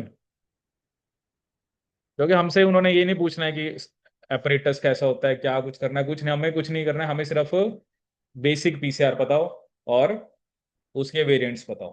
ठीक है। अब एक पीसीआर जिसे बोलते हैं हम नेस्टेड पीसीआर। ठीक है। इसके अंदर क्या खास बात होती है? इसके अंदर हम two set of primer use करते हैं। अभी तक हम क्या यूज कर रहे थे? सिर्फ only one set of primer. इसमें वो क्या कह रहा है, हमने क्या यूज करने हैं? Two sets of primers. Two sets of primers. इसके अंदर हमने क्या यूज करने हैं? आपके टू सेट्स ऑफ प्राइमर्स। इसमें हमने टू सेट ऑफ प्राइमर्स को यूज करना है। ठीक है। मतलब उसका क्या एडवांटेज होता है, पहले आप क्या करते हो कि मेरा टारगेट सीक्वेंस तो ये है। ठीक है। जैसे मैंने आपको बताया ना, आपके पास पहले बहुत बड़ा डीएनए है, बट आप क्या करते हो, पहले उसमें से थोड़े से डीएनए को एम्पलीफाई कर लेते हो। फिर उस थोड़े में से जो मेरा टारगेट है उसको हम करेंगे, क्योंकि उससे थोड़ा सा थोड़ा, क्योंकि जो रिजल्ट है वो बेटर आने के चांसेस है। ठीक है। पहले आपने क्या करा, एक बहुत बड़ी डीएनए में से एक आउटर सेट यूज किया, and that outer set contains your DNA of interest. जो वो जो आउटर सेट है उसके अंदर क्या है आपका? डीएनए ऑफ इंटरेस्ट है। ठीक है। मतलब ये इस सीक्वेंस के अंदर ये टारगेटेड है। तो पहले बड़े सारे डीएनए में से आपने एक स्पेसिफिक पार्ट को कर लिया, उसके लिए एक सेट ऑफ प्राइमर यूज किया, और जब आप सेकंड पीसीआर करते हो तो आपका जो टारगेटेड सीक्वेंस है सिर्फ उसी के लिए आप प्राइमर यूज करते हो। ठीक है। तो इससे बस ये होगा कि आप, अब देखो ना, वही जो हम बार बार बात कर रहे हैं, अब हमें नहीं पता ना कि टोटल डीएनए कितना बड़ा है। ठीक है ना, कि अब उसकी एग्जैक्ट कितनी लेंथ है। ठीक है, कि वो उसके अंदर 1000 बेस पेयर है, 2000 है, 3000 है, 4000 है, हमें कुछ नहीं पता है। तो अगर डीएनए बहुत बड़ा है तो पहले आप उसमें से थोड़े से डीएनए को एम्पलीफाई कर लो। ठीक है। और उसकी कॉपी बना लो, और उसके फिर आप सेकंड साइट ऑफ प्राइमर फिर इसके लिए दो। ठीक है। इसे बोलते हैं नेस्टेड पीसीआर। देखो क्या ना, आप इस चीज में नहीं जा सकते कि हमें कब कौन सा पीसीआर यूज करना है, ये तो फिर रिसर्च वाला एरिया चला गया। जो एक स्पेसिफिक एरिया ऑफ में रिसर्च कर रहा है उसको पता है कि नेस्टेड पीसीआर हम कब करते हैं, वो हमारा मोटिव नहीं है। हमें सिर्फ पता होना चाहिए हम करते क्या हैं बस। इनवर्स में हम क्या कर रहे हैं, एंकर्ड में हम क्या कर रहे हैं, सिमेट्रिक में क्या कर रहे हैं, नेस्टेड पीसीआर में क्या कर रहे हैं, बस हमें इतनी इंफॉर्मेशन होनी चाहिए कि अब ये चीज पे जाना कि इस टाइप का पीसीआर हम कौन सी कंडीशंस में करते हैं या क्या सिचुएशन होते हैं, वो अभी हमारा, उसमें आपको जाने की जरूरत भी नहीं है। और वो ऐसे, वो तो जो एक स्पेसिफिक एरिया में रिसर्च कर रहा है, या उसका उसके पास किस टाइप का डीएनए सीक्वेंस है, होगा ना कि नेस्टेड पीसीआर हम इस टाइप के डीएनए सीक्वेंस का करते हैं, उसके लिए हमें एक प्राइमर सेट जो आउटर बनाना है उसके लिए क्या कंडीशन होनी चाहिए, इनर के लिए क्या होनी चाहिए। ठीक है। तो उसमें हमें नहीं जाना, बस इसके अंदर आप कितने प्राइमर का सेट यूज कर रहे हो, टू सेट। ठीक है। एट द एंड कर आप एम्पलीफाई रहे हो। ठीक है। आप एट द एंड, हमारा मोटिव एम्पलीफाई करना ही है डीएनए को। बट बात यह है कि कई बार आपको दोनों एंड का सीक्वेंस नहीं पता, कई बार एक एंड का सीक्वेंस नहीं पता, कई बार आप सिंगल स्टैंड बनाना चाहते हो, कई बार आप, टू बी वेरी स्पेसिफिक, अगर आप टारगेट करना चाह रहे हो कि हमें हमारा यही हो। ठीक है। क्योंकि डीएनए बहुत बड़ा है तो ये भी चांसेस है ना कि जो वो वाला सीक्वेंस जो आपके टारगेट सीक्वेंस के लिए वो कहीं और भी मिल सकता है। ठीक है, उसके चांसेस ज्यादा है। ठीक है। इसलिए पहले आप एक आउटर, क्योंकि हमें अब देखो सीक्वेंस तो इस पूरे का ही पता है, इस पूरे के अंदर भी हमें ये पता है कि हमें इसको टारगेट करना है। तो जो हमें पता है कि इस पूरे को हमने करना है, इस पूरे में से इस पूरे डीएनए सीक्वेंस में हमें इसको करना है, तो पहले कहते हैं कि इसको ही हम अलग कर ले, इसी की कॉपी बना लेते हैं, फिर टारगेट सीक्वेंस की कॉपी बना लेंगे। ठीक है। इसे हम क्या बोलते हैं? Nested PCR. नेक्स्ट है टच डाउन पीसीआर। नेक्स्ट क्या आपका? Touch down PCR. वो टच डाउन पीसीआर क्या होता है? तो this variation of PCR has been devised to increase the specificity of the PCR without lowering the efficiency. ठीक है, विदाउट लोअरिंग द एफिशिएंसी, मतलब एफिशिएंसी को कम किए बिना हम पीसीआर की स्पेसिफिसिटी को क्या करना चाहते हैं? इंक्रीज करना चाहते हैं। पीसीआर को हम पहले हाई एनीलिंग टेम्परेचर पे करते हैं। ठीक है। ताकि only perfectly matched primer DNA primer template DNA hybrids to form and support amplification, जो मैंने आपको पहले ही बताया। इनिशियली एनीलिंग टेम्परेचर हमें हाई रखना होता है। ठीक है। अब जैसे देखो क्या होगा, स्टार्टिंग में जो आपने एनीलिंग कराई, ठीक है, अब स्टार्टिंग में आपके पास डीएनए की कॉपीज बन गई स्टार्टिंग की साइकिल के अंदर, ठीक है। तो अब क्या, अब जो आपके पास जो डीएनए की कॉपीज बनी है वो उन्हीं की बनी है ना जो आप चाहते थे, ठीक है। अब क्या होता है ना, आगे की साइकिल्स के लिए आप एनीलिंग टेम्परेचर को कम कर सकते हो, क्योंकि आपके पास टारगेट वाले तो बन ही गया है और प्राइमर लगना तो उन्हीं के साथ ही है। तो इसमें हम क्या करते हैं, एक एक साइकिल के साथ हम एक एक डिग्री टेम्परेचर कम करते जाते हैं, क्योंकि बाद वाली साइकिल्स में ये मैटर नहीं करता आ, कि जो आपका प्राइमर है वो गलत जगह जाके लगेगा। जैसे आपने डीएनए की मान लो 50 कॉपी बना ली, अब 50 कॉपी बनाने के लिए तो एनीलिंग टेम्परेचर हाई रखो। अब आपको पता है वो जो कॉपीज हैं उसी की तो फर्दर कॉपीज बननी है, तो उसका एनीलिंग टेम्परेचर आप कम कर दो, ठीक है। तो यहाँ पे क्या लिखा हुआ है, द एनीलिंग टेम्परेचर जो है उसको हम ड्रॉप करते हैं in a step wise fashion with each cycle of PCR. The logic behind this modification is as follows: the first few cycles will amplify only the target sequence due to the high annealing temperature. और ये जो products बने हैं यही तो template हैं आगे की साइकिल्स के लिए। आपने 50 कॉपी बना ली, ठीक है, स्टार्टिंग के अंदर, अब वही 50 कॉपी से तो आगे डीएनए बनने हैं, ठीक है। तो ये जो प्रोडक्ट्स बने हैं यही तो टेम्पलेट बनेंगे आगे। Therefore, annealing temperature becomes less critical during the later cycles. Thus, the higher temperature during the initial cycle वो specificity को बढ़ाता है, और जो annealing temperature later cycles में है वो efficiency को। अब वही होता है ना, आप एक एक चीज को हाई टेम्परेचर पे कर रहे थे, तो टेम्परेचर रेज करने में भी तो टाइम लगता है ना। आप उससे बढ़िया एक एक डिग्री कम करते जाओ और मतलब प्रोडक्ट आपको वही मिलेगा, ठीक है। तो स्टार्टिंग साइकिल्स के अंदर टेम्परेचर हाई होता है, बट क्योंकि स्टार्टिंग साइकिल के जो प्रोडक्ट बने हैं जो डीएनए बने हैं वही मेरे टेम्पलेट हैं आगे की साइकिल्स के लिए। तो लेटर वाली साइकिल्स के अंदर हम क्या कर सकते हैं, एनीलिंग टेम्परेचर को कम कर सकते हैं। इसे बोलते हैं टच डाउन पीसीआर। क्या बोलते हैं, टच डाउन पीसीआर। तो आए समझ में ये क्या है, टच डाउन पीसीआर। पहले हमने पीसीआर पढ़ा आपका inverse, then anchored, asymmetric, nested, touch down. अब पांच में से कितने सुने हुए हैं? हम्म, एक कौन सा? नेस्टेड। तीन कौन कौन से?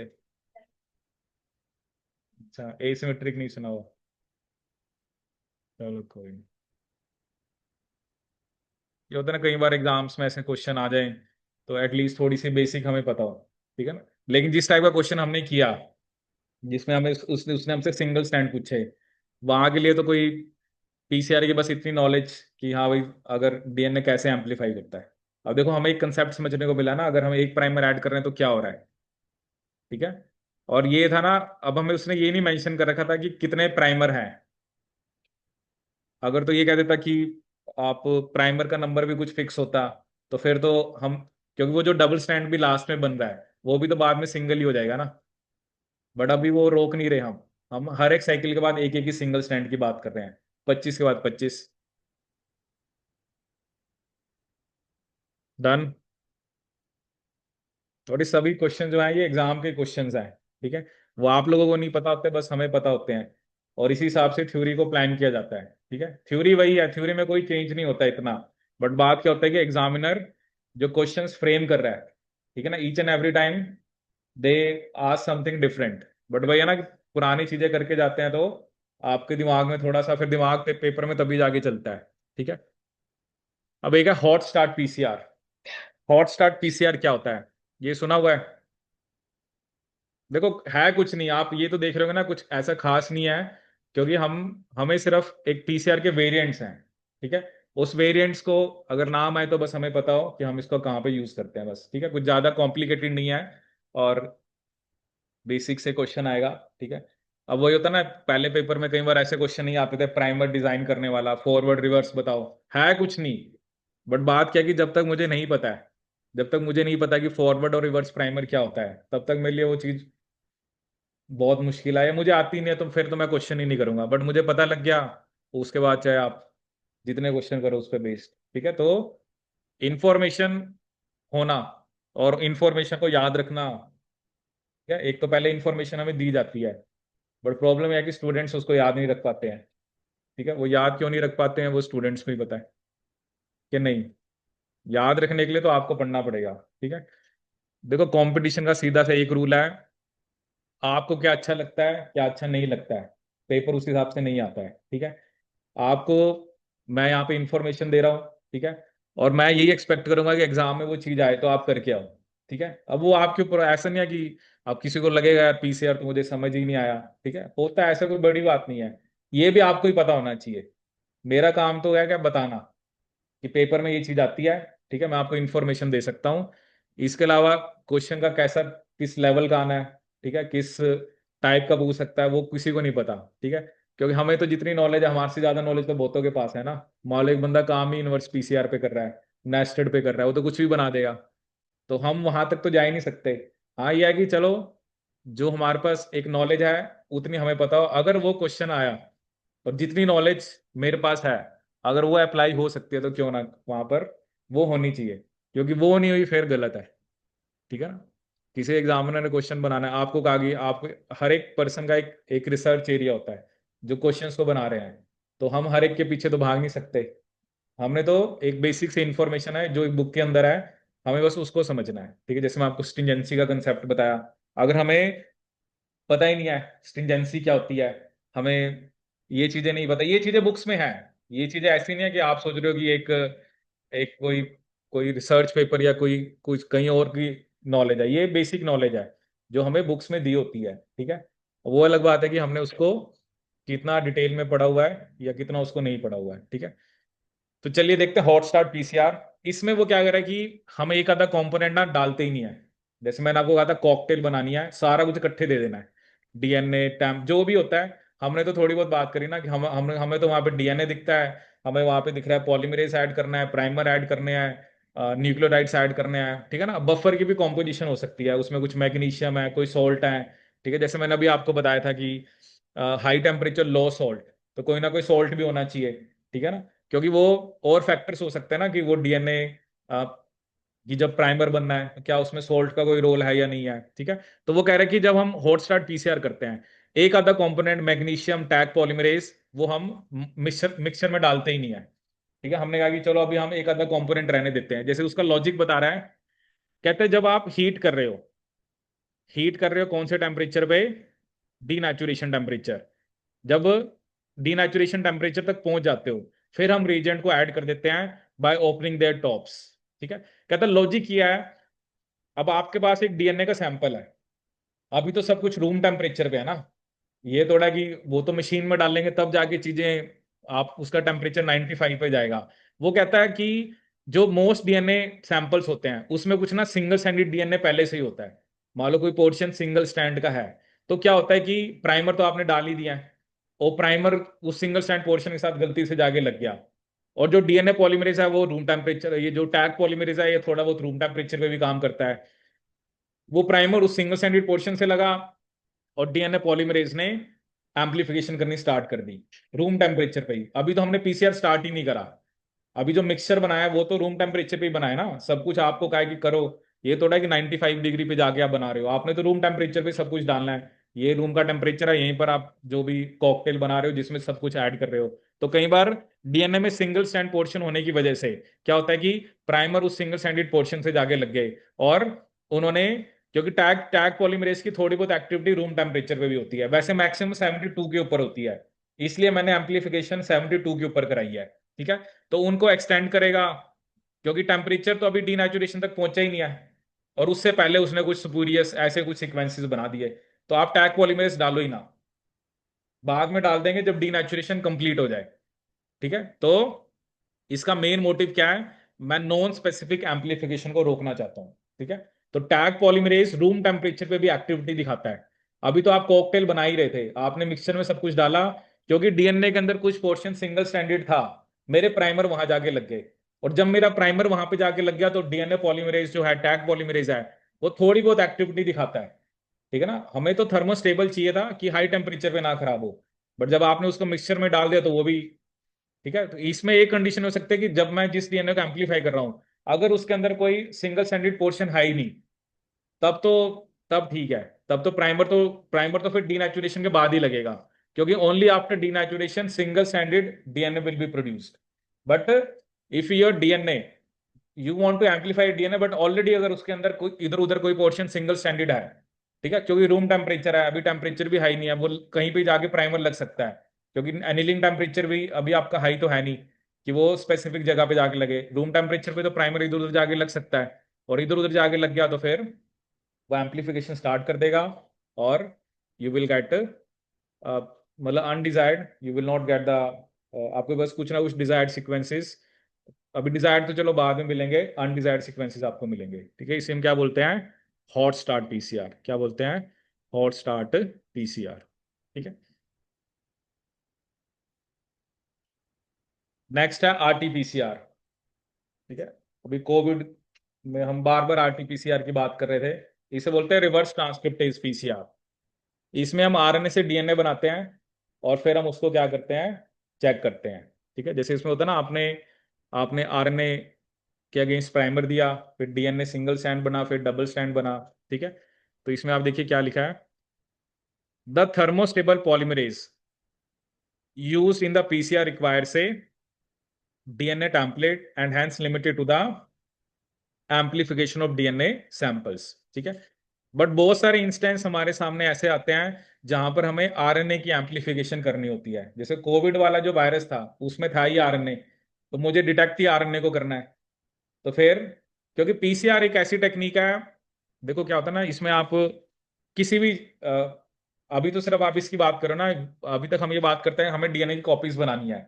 बट अगर हमें मान लो एचआईवी चेक करना है, किसी को एचआईवी का इन्फेक्शन है या नहीं है, एचआईवी के अंदर क्या होता है, सिंगल स्टैंडर्ड है, उसके अंदर भी आरएनए होता है, या कोई और भी वायरस जिसके अंदर डीएनए भी है, तो हमें पता है कि हमें उस वायरस का डीएनए पता है, और मेरे पास प्राइमर है।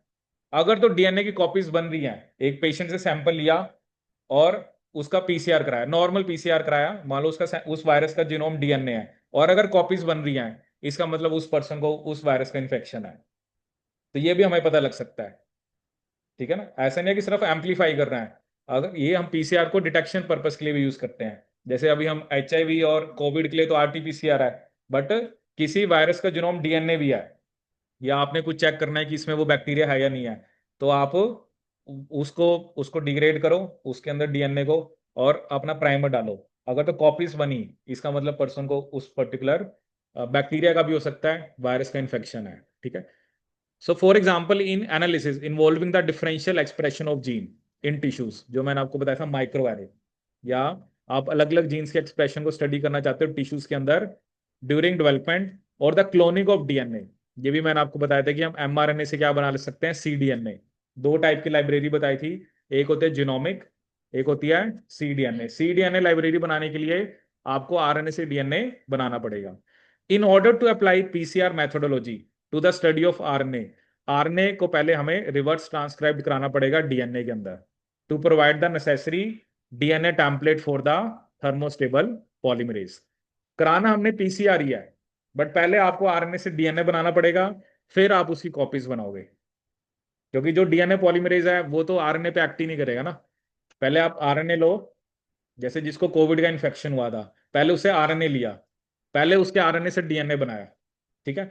अब उस डीएनए सैंपल को हमने मशीन में डाला, अगर तो कॉपीज बनी, इसका मतलब उसको कोविड का इन्फेक्शन है। लेकिन अगर डीएनए की कॉपीज नहीं बनी, इसका मतलब उसको कोविड का इन्फेक्शन नहीं था, ठीक है। और इसके अंदर जनरली ये दो वायरस के नाम बता रखे हैं जिनके रिवर्स ट्रांसक्रिप्टेज को हम यूज करते हैं, जैसे एक है एवियन माइलोब्लास्टोसिस वायरस, और मॉलिनी म्यूरिन ल्यूकीमिया वायरस। इनके रिवर्स ट्रांसक्रिप्टेजेस को जनरली यूज किया जाता है ताकि हम आरएनए टेम्पलेट की डीएनए कॉपी बना सके, ठीक है। And various strategies can be adopted for first and cDNA synthesis. तो अगर आपको आरएनए से क्या बनाना है, डीएनए, तो इन दोनों वायरसेस के रिवर्स ट्रांसक्रिप्टेज को जनरली हम एम्प्लॉय करते हैं, ठीक है। यह RTPCR, reverse transcriptase PCR.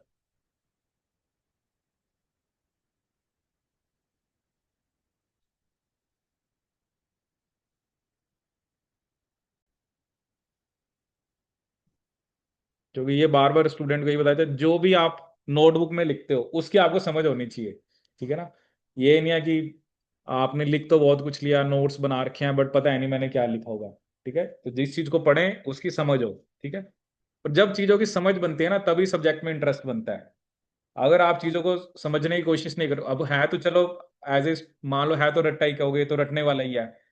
But रटना तब ज्यादा पड़ता है जब हमें सब्जेक्टिव पेपर देना होता है, क्योंकि उसमें हमें कंटेंट को लिख के आना होता है। यहाँ पर हमें समझना भी होता है साथ में, यहाँ पे लिख के तो कुछ आना ही नहीं है। यहाँ पे हमने सब्जेक्टिव पेपर तो देना नहीं है ना, आपने तो ऑब्जेक्टिव एग्जाम के अंदर बैठना है। तो ऑब्जेक्टिव एग्जाम के लिए आपको बेसिकली पता होना चाहिए कि ये चीज जो है, इसको हम कहाँ पे यूज करते हैं, बस। ठीक है। ठीक है, तो मैंने आपको पहले बताया, जो भी टेक्निक्स हमारे इसमें आती हैं, हमें सिर्फ ये पता हो कि उस टेक्निक को कहाँ पे यूज किया जाता है। ठीक है, हमें ना तो इंस्ट्रूमेंट से कोई लेना देना अभी, ना मैं आपको ये बता रहा हूँ कि पीसीआर के ये अपरेटस है, उसके ये पार्ट्स होते हैं, इसके अंदर हम ये डालते हैं, मशीन ऐसे घूमती है, ये चीजें हम नहीं डिस्कस कर रहे हैं। ठीक है, वो मशीनरी वाला पार्ट है।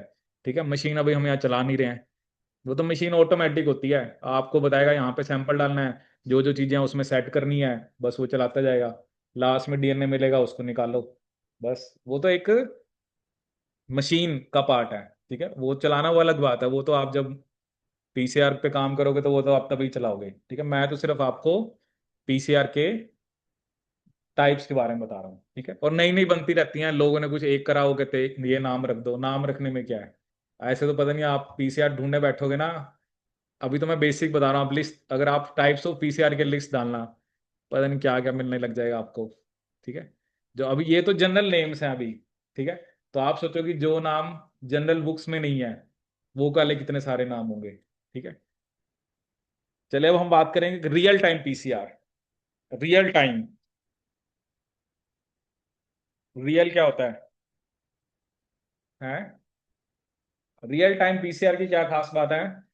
अभी तक जो हम डिस्कस कर रहे थे ना, अभी हम ये कह रहे थे कि हमने, हमारे पास मशीन है, उसमें हमने नंबर ऑफ साइकिल सेट करनी होती है, और वो हमें डीएनए की कॉपीज बना के दे देगा। इसमें आपको टाइम के साथ पता लगता रहेगा, पीसीआर चल रहा है, और आपको आइडिया होता जाएगा इतनी कॉपीज बन चुकी हैं। ठीक है, इसमें जैसे ना दो आते हैं, एक आता है साइबर ग्रीन। ठीक है, एक पीसीआर कौन सा शो कर रखा है यहाँ पर मैंने आपको, एक साइबर ग्रीन होता है, और एक होता है टैकमैन। साइबर ग्रीन की खास बात क्या होती है, ये डीएनए डबल स्ट्रैंडेड डीएनए से बाइंड करता है। अब आपको पता है कि, अब मान लो मुझे ये पता है कि अगर साइबर ग्रीन एक तरह से फ्लोरेसेंस देती है, अब मुझे पता है कि अगर मान लो 10 डीएनए है डबल स्ट्रैंडेड, उनके साथ साइबर ग्रीन लगती है तो इतनी फ्लोरेसेंस आती है। तो अब आपको फ्लोरेसेंस वो रीडिंग देता जाएगा, और उसके डायरेक्टली प्रोपोर्शनल आप ये बता सकते हो कि इतने डीएनए बन चुके हैं। ठीक है ना, फ्लोरेसेंस, जितनी ज्यादा फ्लोरेसेंस आ रही है, उतनी ज्यादा डीएनए की कॉपीज जो है वो बनती जा रही हैं। ठीक है, एक तो होती है साइबर ग्रीन, एक सिस्टम होता है टैकमैन। टैकमैन सिस्टम बेसिकली क्या होता है, ये मैं आपको एक डायग्राम में दिखाता हूं। इसके अंदर बेसिकली क्या होता है आपका, कि ये आपको क्या दिख रहा है, एक एक टैकमैन प्रोब दिख रहा है। ठीक है, प्रोब के अंदर क्या है, एक आपका, इसमें एक फ्लोरोफोर लगा होता है, एक क्वेंचर लगा होता है। एक क्या लगा होता है, फ्लोरोफोर, एक क्या लगा होता है आपका, क्वेंचर। ये दोनों पास पास हैं। ठीक है, अब क्या होता है कि जब पॉलीमराइजेशन होती है, जैसे यहां से पॉलीमराइजेशन हो रही है, जैसे जैसे वो आगे जाता जा रहा है, तो क्या होता है कि ये आपका जो प्रोब है, ठीक है, वो एक तरह से क्लीव हो जाता है। क्लीव होने के बाद क्या होता है कि फ्लोरोफोर अलग हो गया, क्वेंचर अलग हो गया। एक्चुअली फ्लोरोफोर लाइट पहले भी दे रहा था, बट उस लाइट को क्वेंचर ले रहा था, जिसकी वजह से लाइट डिटेक्ट नहीं हो रही थी। लेकिन जब डीएनए की एम्पलीफिकेशन होती है, तो क्या होता है कि ये प्रोब डिस्प्लेस हो गया, क्लीव हो गया, और फ्लोरोफोर अलग हो गया, क्वेंचर अलग हो गया। अब लाइट आएगी, जितनी ज्यादा लाइट आएगी, मतलब इतनी उतनी ज्यादा डीएनए की कॉपीज बन चुकी हैं। ठीक है, इसे बोलते हैं टैकमैन सिस्टम। इसके अंदर एक, आप एक प्रोब यूज करते हो, जिसमें एक तरफ फ्लोरोफोर लगा होता है, एक तरफ क्वेंचर। स्टार्टिंग में फ्लोरोफोर और quencher they are in close vicinity, so the light which is coming out of fluorophore वो क्वेंचर ने ले ली, that is why there is no signal, there is no light. But once जब DNA की copies बनती हैं, तो उस टाइम पे क्या होता है आपका, तो आप देख रहे हो कि ये पॉलीमराइज हो रहा है, तो जैसे जैसे आगे जाता जा रहा है, तो ये प्रोब भी आपका देख रहे हो कि वो भी डीएनए के कॉम्प्लीमेंट्री है। तो जैसे जैसे ये प्राइमर आएगा, वो आपके फ्लोरोफोर को अलग कर देगा, क्वेंचर अलग हो जाएगा, और जितनी ज्यादा लाइट आएगी, इसका मतलब उतनी ज्यादा डीएनए की कॉपी जो है वो बन चुकी है। इसे हम क्या बोलते हैं आपका, रियल टाइम। रियल टाइम में मतलब दो वर्जन है, जैसे यहाँ पर भी वही फ्लोरोफोर क्वेंचर है, यहाँ पर भी आप देख रहे हो कि लाइट आई, उसने ले ली, बट बाद में जब वो अलग हो गया तो उसकी लाइट हमें देखने को मिल रही है। तो रियल टाइम के अंदर आपको मतलब साथ साथ पता चलता जा रहा है कितनी कॉपीज बन रही हैं, ठीक है ना। तो जितनी ज्यादा लाइट आएगी, इसका मतलब उतनी ज्यादा कॉपीज बन चुकी हैं। जबकि पहले वाले पीसीआर के अंदर तो आपने क्या किया है, पहले वाले पीसीआर के अंदर तो आपने यू हैव आपने उसमें प्राइमर डाला, डीएनए डाला, और आपने क्या करा उसके बाद एक नंबर ऑफ साइकिल्स के लिए पीसीआर को रन करना आपने स्टार्ट कर दिया, ठीक है। तो इसे हम क्या बोलते हैं, आपका रियल टाइम पीसीआर। जैसे वो पूछ सकते हैं ना आपसे कि इसमें फ्लोरोफोर क्वेंचर क्या होता है, ठीक है। इसमें आप देख सकते हो, वैसे यहाँ तो मेंशन है कि एग्जाम्पल्स आप देख सकते हो कि कौन कौन से फ्लोरोफोर्स और क्वेंचर्स के एग्जाम्पल होते हैं, ठीक है। इसके बारे में आप जाके देखना, एग्जाम्पल्स ऑफ फ्लोरोफोर्स एंड क्वेंचर्स, जो कि हम टैकमैन सिस्टम में यूज करते हैं, of fluorophores and क्वेंचर्स,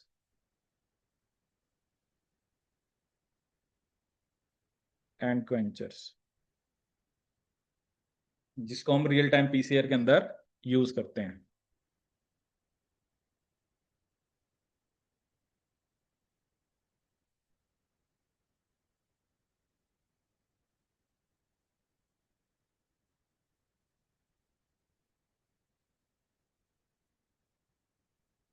done.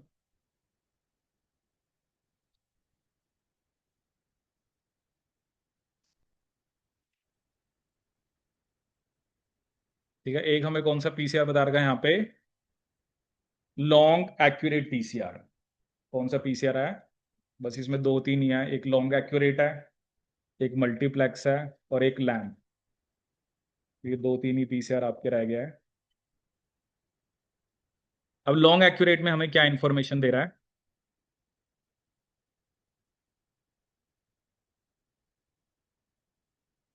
amplification of long DNA fragments is desirable for numerous applications of gene manipulation, ठीक है। The basic PCR works well when small fragments are amplified, ठीक है। कहते हैं जो बेसिक हम पीसीआर करते हैं ना, अगर तो आपका फ्रैगमेंट छोटा है तो बेसिक पीसीआर उसके लिए तो अच्छा काम करता है। The efficiency of amplification and therefore the yield of amplified fragments decrease significantly as size of amplicon increases over 5 kb। मतलब अगर 5000 बेस से बड़ा है, एक तो उसकी यील्ड की भी बात कर रहा है, और जो है वो सिग्निफिकेंटली डिक्रीज हो जाती है। The decrease in yield of longer amplified fragment is attributed to the partial synthesis across the desired sequence। अब वही होता है ना, देखो प्राइमर भी आपने लिमिटेड डाले हैं, उतना ही प्राइमर डालोगे ना जितनी कॉपीज बनानी है, ठीक है। और आपने न्यूक्लियोटाइड्स भी उतने ही देने हैं जितने आपको, जितने मतलब न्यूक्लियोटाइड्स के अमाउंट उतनी देंगे जितना हमें डीएनए बनाना है। अब कई बार अगर वो इधर उधर का सीक्वेंस बनाने लग जाएगा, तो फिर in that case you may not get the, जो भी आपको जितना आपको डीएनए चाहिए था शायद उतना ना मिले, ठीक है। तो ये दो साइंटिस्ट हैं, Barnes and Chang, they examine the factor. उन्होंने देखा कि ऐसे कौन से फैक्टर हैं थर्मोस्टेबल पॉलीमराइजेशन के अंदर जो larger region of DNA and identified key variables affecting the yield of longer PCR fragment। कि ऐसा क्यों हो रहा था कि छोटे फ्रैगमेंट की तो जितना हम चाह रहे थे उतने बन रहे थे, बट बड़े जो हम जितना उसकी कॉपीज बनाना चाहते थे वो उतनी क्यों नहीं बन रही थी। Most significant of this was the absence of the 3 prime to 5 prime exonuclease activity in Taq polymerase, जो मैंने आपको पहले बताया कि टैग पॉलीमरेज के पास प्रूफ रीडिंग एक्टिविटी नहीं होती, ठीक है। और कई बार क्या था, जो टैग पॉलीमरेज है, it misincorporates dNTP and subsequent extension of the strand either proceed very slowly और स्टॉप कंप्लीटली। कई बार क्या होता है ना, उसने गलत लगा दिया, गलत लगाने से क्या हुआ, आगे की एम्पलीफिकेशन का प्रोसेस स्लो हो गया या रुक ही गया, ठीक है। इसलिए फिर हमने वो पॉलीमरेज को बेसिकली चूज किया जिनके पास प्रूफ रीडिंग कैपेबिलिटी थी, जो मैं आपको स्टार्टिंग में बता रहा था। लॉन्ग एक्यूरेट का मतलब क्या है, अगर आपके फ्रैगमेंट का साइज 5 KB से कम है तब तो it's okay, you will gate जो आप चाहते हो। बट उसने देखा कि अगर उसका साइज बड़ा है, you will not getting the amplified fragments जितने आप चाह रहे थे, आपने सेट तो जितना करा उतने नहीं मिले। तो वो कह रहा है कि उसके पीछे वन ऑफ द रीजन था टैग पॉलीमरेज की जो प्रूफ रीडिंग एक्टिविटी एब्सेंट थी, and for that they use those polymerases which were thermostable with proof reading activity. ठीक है, जो मैंने आपको स्टार्टिंग में लिस्ट में बताया था, जो स्टार्टिंग में आपको नाम ले रहा था, पहले भी मैंने आपको इसके बारे में बताया था। एक हमने डिस्कस किया था आपका ये टीएमए। टीएमए हमें किससे मिलता है? Thermotoga maritima, deep and from Pyrococcus, this is from Thermococcus litoralis, Pyrococcus furiosus and Pyrococcus woesei. इनके जो पॉलीमरेज है उनके पास प्रूफ रीडिंग एक्टिविटी जो है वो प्रेजेंट होती है। ठीक है, ये वही चीज है मतलब कि, और इसको उसने क्या बोल दिया, लॉन्ग एक्यूरेट पीसीआर। देखो वही है ना, नाम दे रखे हैं। ठीक है, क्योंकि अभी तक वही है ना, अभी तक हम ये तो डिस्कस ही नहीं कर रहे थे कि कितने साइज हमारे, हमारा जो फ्रेगमेंट है जिसको हमने एम्पलीफाई करना है उसका साइज कितना है। यहाँ पे वो कह रहा है कि 5 KB तक का है तो ठीक है, उससे अगर लंबा है तो आपको जो उसकी एम्पलीफिकेशन अगर करानी है तो you have to go for that polymerase जिसके पास प्रूफ रीडिंग एक्टिविटी हो। क्योंकि कई बार गलत न्यूक्लियोटाइड लगने हुए, जैसे वो कहता है आगे, क्योंकि आपने तो एक टाइम के लिए लगाया ना, आप तो सोच रहे थे टैग पॉलीमरेज जो है वो मतलब इतने टाइम में इतने ऐड करता है, उस हिसाब से आपने साइकिल चलाई। अगर वो गलत लगाने के बाद या तो रुकी जाए और स्लो लगाने लग जाए तो फिर आपके आपको भी पता है ना, फिर तो सारी साइकिल डिस्टर्ब होगी। ठीक है ना, हमें सब कुछ, सब सारी इंफॉर्मेशन होनी चाहिए ना कि इतने टाइम में वो इतने ऐड करता है, उस हिसाब से पीसीआर उतने टाइम के लिए चलाएंगे ना।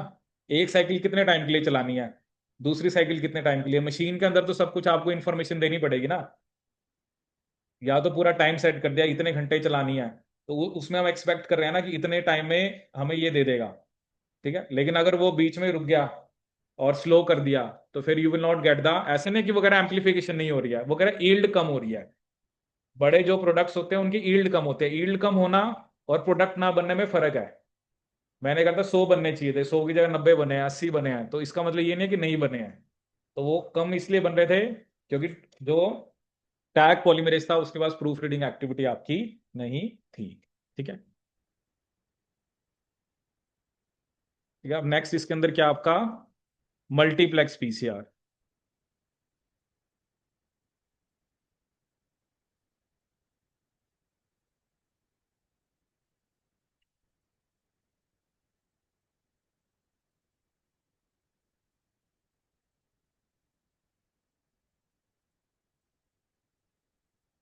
मल्टीप्लेक्स में क्या दिखा रहा है कि कहता है 3-4 डीएनए है इकट्ठे, उसमें डाल दो प्राइमर और एक साथ कॉपी बना दे। ठीक है ना, क्या होता है मल्टीप्लेक्स, क्या होता है?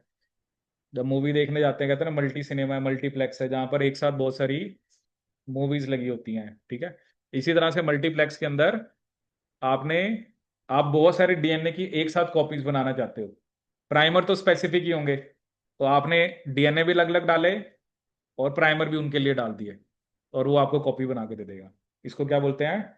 मल्टीप्लेक्स। कौन सा पीसीआर बोलते हैं? मल्टीप्लेक्स। देखो सब कुछ एक साथ, देखा ना, सारा कुछ एक साथ डालना है। ये दिख रहा है ना आपको, एक एक क्या बोलते हैं, एपिंडोफ ऐसे होते हैं ना, छोटी सी एपिंडोफ ऐसे कंपनी का नाम है, बट इन चीजों को हम एपिंडोफ बोलते हैं ना, रिसर्च करते हैं तो, बट वो एक कंपनी का नाम है। ठीक है, तो इसके अंदर आपने सारा मिक्सचर डाला और आपने, क्योंकि पीसीआर कंप्लीट होने के बाद हम उसको डीएनए को सेपरेट करते हैं। सेपरेट किस पे करते हैं? Agarose gel electrophoresis. ठीक है ना, वो भी टेक्निक है। डीएनए की कॉपीज बनाने के बाद आपने उसको देखना भी तो है ना कि बना है कि नहीं बना है, तो वो तो उसके लिए आप उस डीएनए को you load it on the electrophoretic gel and then you will allow that gel to run, and at the end you will get the DNA, copies of the DNA. ठीक है, और लास्ट इसके अंदर हम discuss करेंगे lamp. ठीक है, lamp की फुल फॉर्म क्या है? Loop mediated isothermal amplification. ठीक है, अब इसकी खास बात क्या है? इसको हम एक तरह से लो टेम्परेचर पे कर सकते हैं। ठीक है, इसमें क्या होता है कि इट एम्पलीफाइज डीएनए और RNA at a constant temperature. मतलब you are not doing the conventional PCR, you are not taking the temperature to a high level. देखो उसमें ना टाइम ज्यादा लगता है, टाइम इसलिए ज्यादा लगता है, पहले अब ये थोड़ा है कि मीडियम के अंदर टेम्परेचर पहले उसका 25 डिग्री सेल्सियस है, 95 डिग्री टेम्परेचर ले जाने में टाइम भी तो लगता है ना। ऐसे थोड़ा एकदम 25 से 95 हो जाएगा। तो फिर 95 से दोबारा 55 लेके आओ, फिर 55 से दोबारा 72 लेके जाओ। इसमें हम एक ही टेम्परेचर पे रन करते हैं, making it simpler and faster than PCR. It is also more cost effective as it does not require expensive thermal cycler. ये हाईली स्पेसिफिक है due to the use of multiple primers and can be easily detected using various method including visual observation. ठीक है, ये वैसे सब PCR नहीं है जैसा आप सोच रहे हो। ये मतलब है ये भी एम्पलीफिकेशन की टेक्निक। इसमें आप मल्टीपल प्राइमर्स यूज करके within may be 30 minutes और may be within 1 hour you will get the result. It works in a different way. It is not, आप इसको पीसीआर प्रॉपर नहीं बोलते हो, बट इसका देखो एट द एंड हमारा काम है डीएनए को एम्पलीफाई करना। अब आप कोविड आया था आरटीपीसीआर कराते थे तो कहते रिपोर्ट 1 दिन बाद आएगी, 2 दिन बाद आएगी, क्योंकि उसमें टाइम लगेगा। आने को तो चलो क्या होता है सैंपल की प्रोसेसिंग करना, मे भी चलो काम तो शायद 4-5 घंटे का होता हो, बट वही है ना, एक जगह कलेक्शन हो रहा है, फिर जहाँ पे मशीन है वहां पे जा रहा है, तो इसलिए आपको कहा जाता था कि 1-2 दिन में रिजल्ट आएंगे। बट ये तो विद इन फ्यू आवर्स, क्या बता आधे एक घंटे के अंदर ही आपको बता देगा। ठीक है, तो इट इज नॉट ओनली, क्योंकि जब भी हम टेक्निक्स की बात करते हैं तो कंपनीज इस पे काम करते हैं कैसे जल्दी पता किया जा सके। ठीक है, टाइम एक तो होता है ना, टाइम ज्यादा लग रहा है। ठीक है, और जैसे उसमें क्या था, देखो इसमें कोई थर्मल साइक्लर ही नहीं है, इसमें पीसीआर नहीं आई एक तरह से ना, बट इसको मैंने आपको वैसे ही इसलिए बताया क्योंकि इसका काम भी वही है, क्योंकि it is also a nucleic acid amplification technique. ठीक है, सुनिए लैम्प,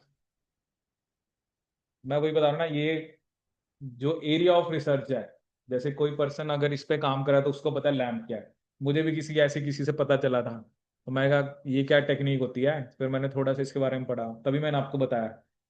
तो उन्होंने मुझे ये बताया था कि ये इससे हम जल्दी पता कर लेते हैं, क्योंकि वो उस चीज पे काम कर रहे थे। अब मैंने तो चलो नहीं इस पे काम किया, तो फिर मैंने लैम्प के बारे में पढ़ा। है ये एम्पलीफिकेशन, ये लिखा ना, it is a nucleic acid amplification technique but it is not a PCR. Temperature constant है, पीसीआर से जल्दी काम कर रहा है। मल्टीपल प्राइमर आप इसमें यूज करते हो, और इसमें डिटेक्शन के लिए विजुअल। अभी हमने कहा ना पीसीआर हमने कर लिया, आपको दिख तो रहा है डीएनए, आपको तो पहले उसको जेल इलेक्ट्रोफोरेसिस पे रन करना पड़ेगा। जब हम करते हैं ना पीसीआर, तो पीसीआर करने के बाद जो होता है उसको हम पहले जेल पे डालते हैं। जेल पहले तो जेल बनानी, ठीक है, चलो क्या पता आजकल तो बनी बनाई भी आती है बनी बनाई जेल, जो खुद ही बनाई है। अब खुद आती है, उसको पता है पहले तो जेल ऑटोक्लेव करते हैं, फिर जेल को डालते हैं इलेक्ट्रोफोरेटिक उसमें, फिर वेल करो, फिर करंट दो, फिर वो भी देखो कितना टाइम लगता है, फिर उसमें भी कुछ नहीं दिखता है, उसको उठा के उसमें रखो। यूवी के अंडर में क्योंकि ईटीबीआर यूज करते हैं, तब डीएनए को जाके लगता है। अगर ऑरेंज कलर का बैंड दिखा तो दिन सही है, अगर ऑरेंज कलर का बैंड नहीं आया सारा दिन आपने खराब कर दिया। मतलब क्या बता, आपने भी एक आधा प्राइमर नहीं डाला या टेक्निक को सही तरह से नहीं करा। होता था, बहुत बहुत कॉमन है ये चीज ना। आप पीसीआर करते हो, प्रोटीन्स के लिए एसडीएस पेज करते हैं, पूरा दिन लगे रहते हैं, लास्ट में बैंड ही नहीं आता, एक बैंड देखने के लिए पूरा दिन खराब कर देते हैं हम हैं। एसडीएस थोड़ा कॉम्प्लेक्स है ना, उसमें स्टैकिंग सेपरेटिंग जेल, उसका एपरेटस भी थोड़ा आपको पता है अलग होता है, और उसमें ज्यादा टाइम लगता है। तो समझ रहे हो एट द एंड, अब जैसे ये टेक्निक है, अब चलो इंस्टू कैसा इसका वे है वो चलो हमें नहीं पता है, क्योंकि जिसने लैम्प करा उसको पता है।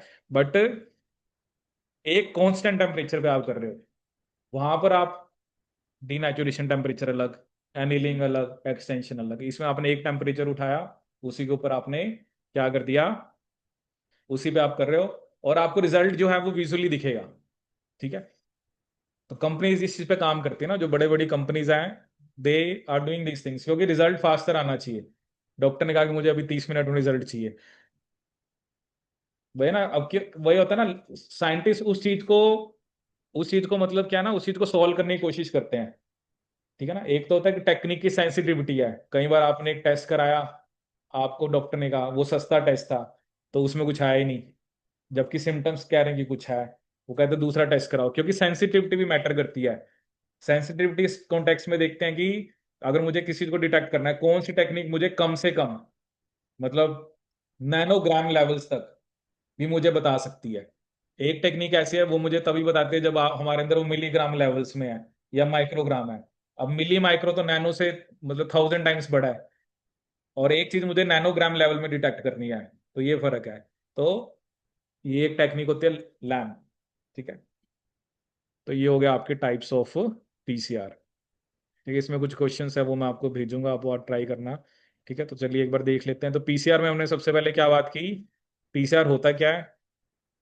ये तो आप 12th की बुक भी खोलोगे तो वहां पे भी लिखा हुआ है, डीनेचुरेशन, एनिलिंग, एक्सटेंशन। ठीक है, बट इसी चीज को वो थोड़ा बहुत एक प्राइमर ऐड नहीं करा, और मतलब कुछ ना कुछ इसी इसी के साथ, इसी जो प्रोसेस है, इसी के अंदर कुछ ना कुछ मॉडिफिकेशन हम करते हैं। ठीक है, और फॉरवर्ड प्राइमर क्या होता है, रिवर्स प्राइमर क्या होता है, स्ट्रिंजेंसी कंडीशंस क्या होती हैं, वेरी इंपॉर्टेंट। ठीक है, और टीएम का भी फॉर्मूला कई जगह पे आपसे पूछा जा सकता है। ये भी अलग अलग ने अलग अलग फॉर्मूले दे रखे हैं, बट चलो अभी हमारा मोटिव, क्योंकि अभी जब हम हाइब्रिडाइजेशन पढ़ेंगे ना, हाइब्रिडाइजेशन क्या होती है, जो सदर्न हाइब्रिडाइजेशन हम डीएनए के लिए करते हैं, जैसे ये लिखा भी वैसे हाइब्रिडाइजेशन के कॉन्टेक्स्ट में ही हुआ है। ठीक है, क्योंकि हाइब्रिडाइजेशन में क्या होता है, आप एक स्पेसिफिक डीएनए को डिटेक्ट करना चाहते हो।